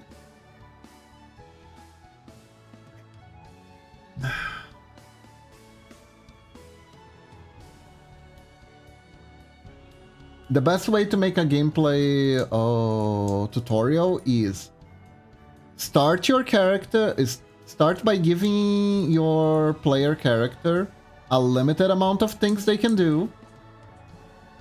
Let them use these very well at first. These few resources. Let them learn to use these resources by yourself and themselves, and then you increase the difficulty, and then you give them new stuff. RPGs kind of have this baked in, right? Where it's like, when you're at the first levels, you don't have a lot of different skills. You don't have a lot of different combinations that you can do with your abilities and stuff like that. You're like usually just pressing the attack button and beating a goblin up. And then while you are moving around, maybe you start to find like a new type of enemy.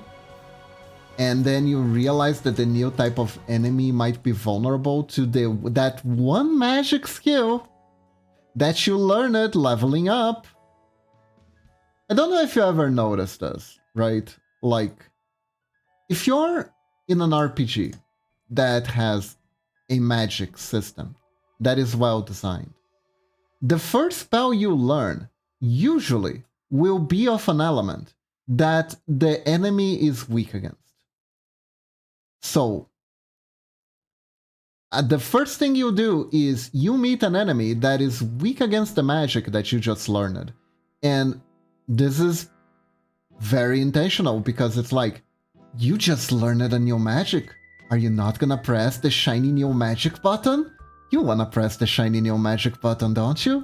Go on, give it a try.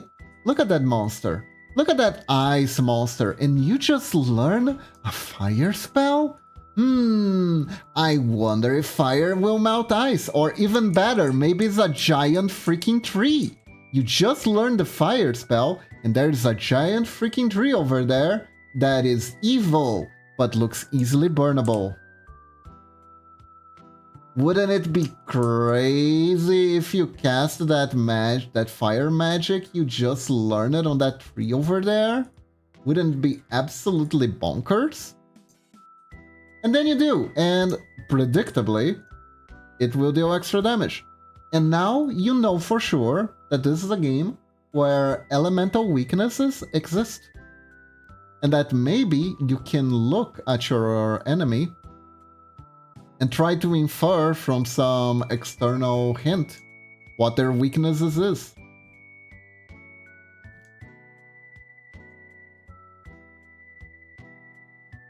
That's kind of how you do that. That's kind of how you do that. You kind of trick your players into learning the game. Game design, there's a lot of trickery in game designs. There is a lot of trickery in game design. There's a lot of trickery in DMing too, so I am not surprised in the least.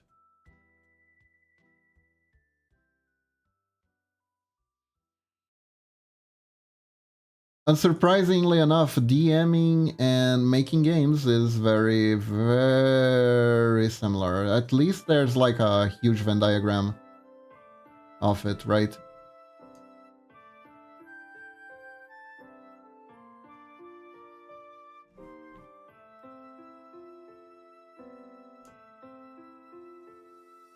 Particularly in the part where you design something to be easily beatable and something to be very challenging, and your players will like beat the hard thing really easy and get completely stuck on the thing that you thought was for babies.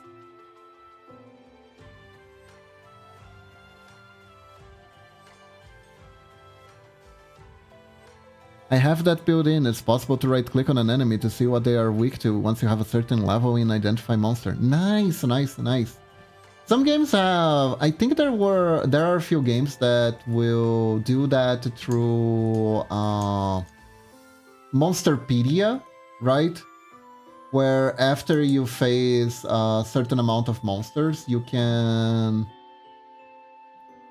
get like an encyclopedia that saves for you what they are weak against also.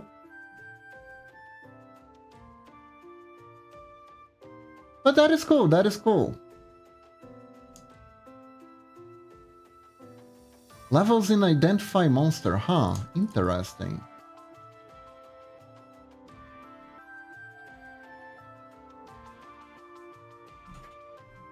That's neat, that's neat.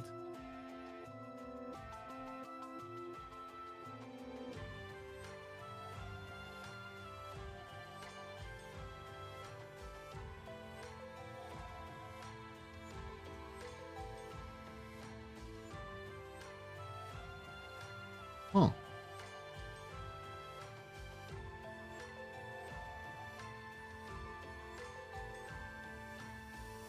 Let me cut this part here.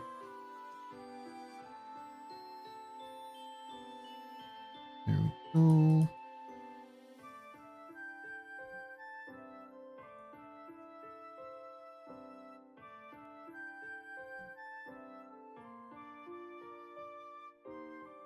Ah, right.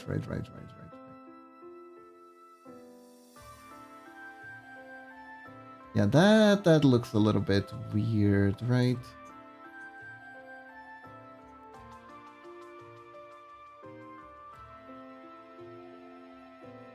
Yeah, I changed a few things here.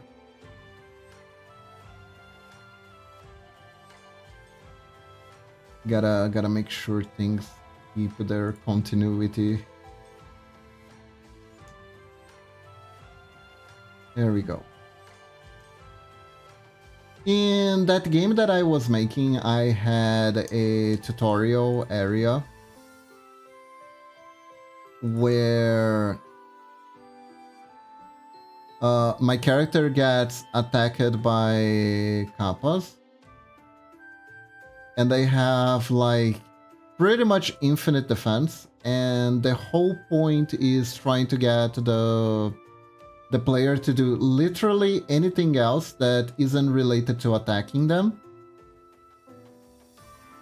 So they can learn that in a lot of situations you could do something different during the fight instead of just attacking, that before actually just going for the kill, you need to do something to like expose the enemy's weakness first. I'm gonna change that how that game works. So unfortunately that stuff that I did, it doesn't apply anymore, but it was an attempt to apply the logic of what I was talking about earlier.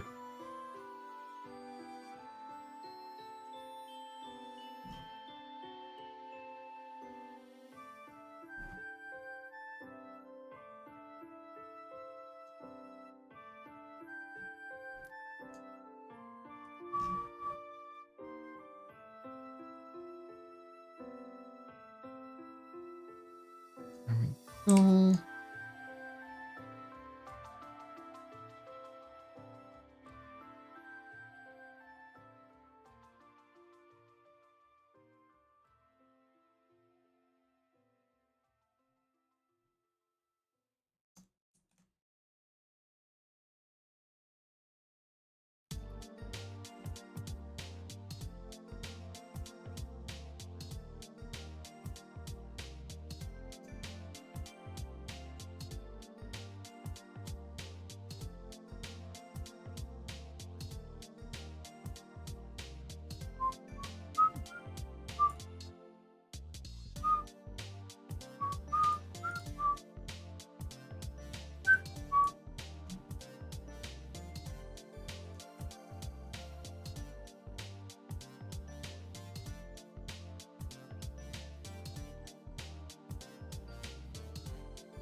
Mhm.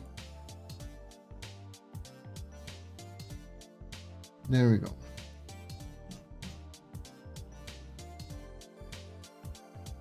Oh, let me actually name this. Hold up.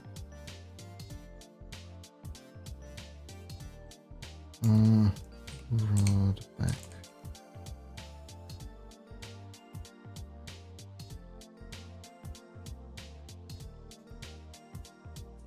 Go back.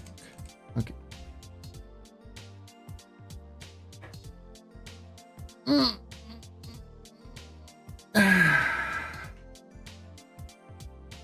You know, I think after I'm done with the set of armor, I'm gonna end the stream.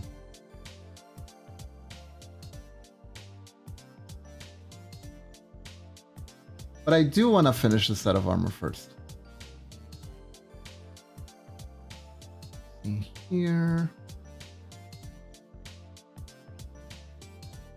It is kind of funny that the gold set of armor doesn't really make the best example possible, because the cape is so huge it blocks everything.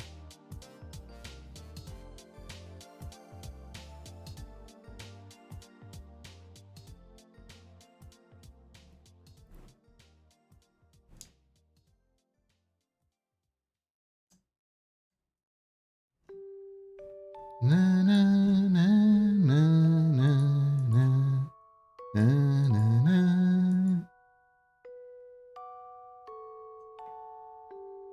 Na na na na na na na na na na na na na na. Na na na na na na na na na na. Na na na na na na na na na na na.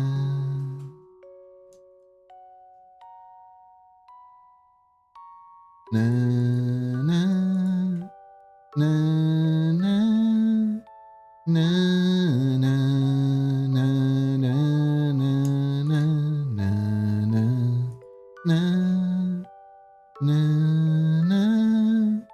Na na na.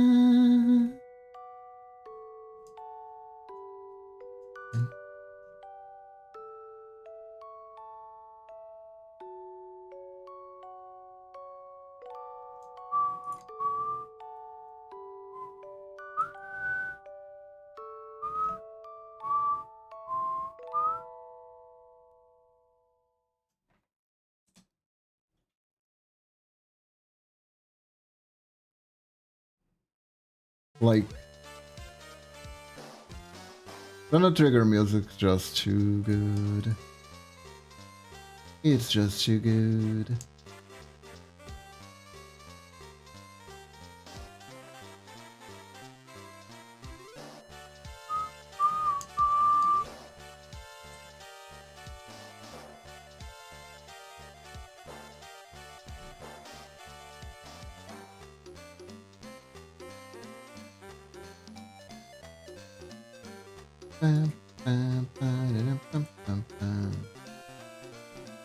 Wait, hold up. This is an extra pair of hands. We don't really need those.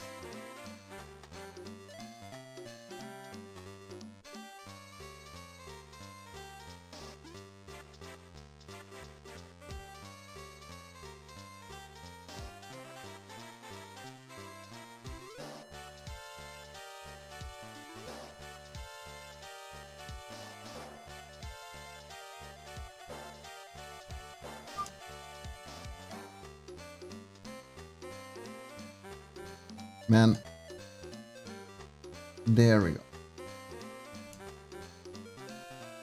There we go.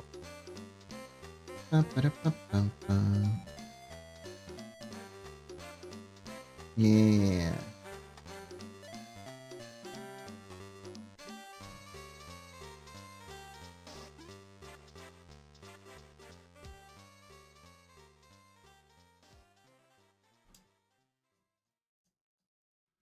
Still so wild what's happening.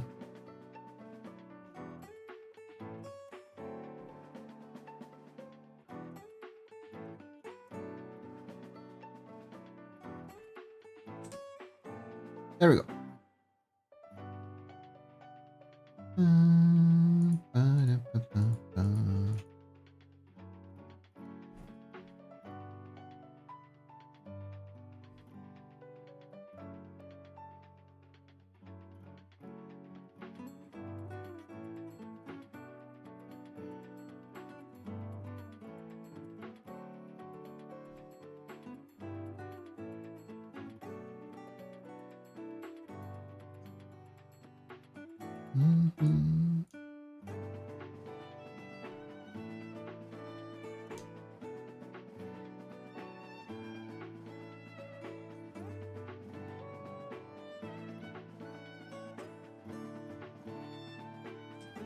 There we are.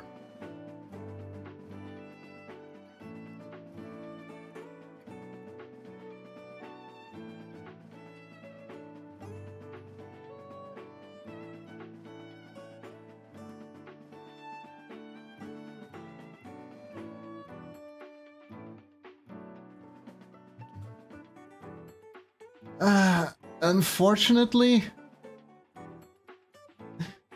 I am getting a little bit of a backache. Backache? Is that how you say it? Well, probably better than back shots. Anyways, thank you everyone for joining me. I'm gonna end the stream now. Let's find someone to raid and see who is on today. Let's see. Let me see. Camel God, hello. Sorry, you came right at the end. Thank you. Thank you very much.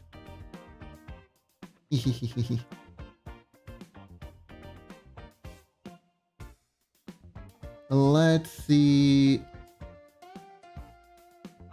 Who should we raid today? Do we have any other pixel artists online? That looks like pixel art question mark?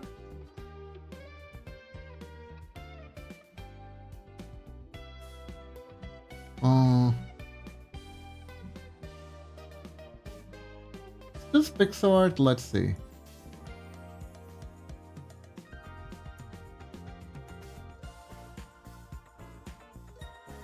Ah, no, it's not pixel art. They're just working with spoiler. I got tricked. I thought it was pixel art. You know what? You know what? Who else is on? I think today I'm just gonna raid someone I know already. Yeah, let's do a safe raid.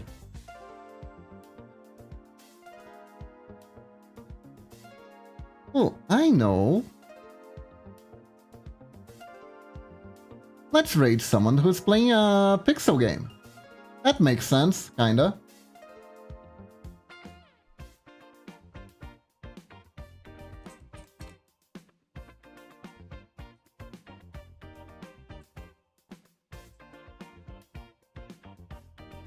Yeah, Ninja Raid. Let's go. Oh, that is a very cute art style. So everyone, thank you again for joining me. I hope you all have a wonderful day or night. Stay awesome, and remember, when in doubt, when you think you can't do it yourself. Focus your inner ninja, and sure you can! Bye bye everyone! Have a good one! Bye!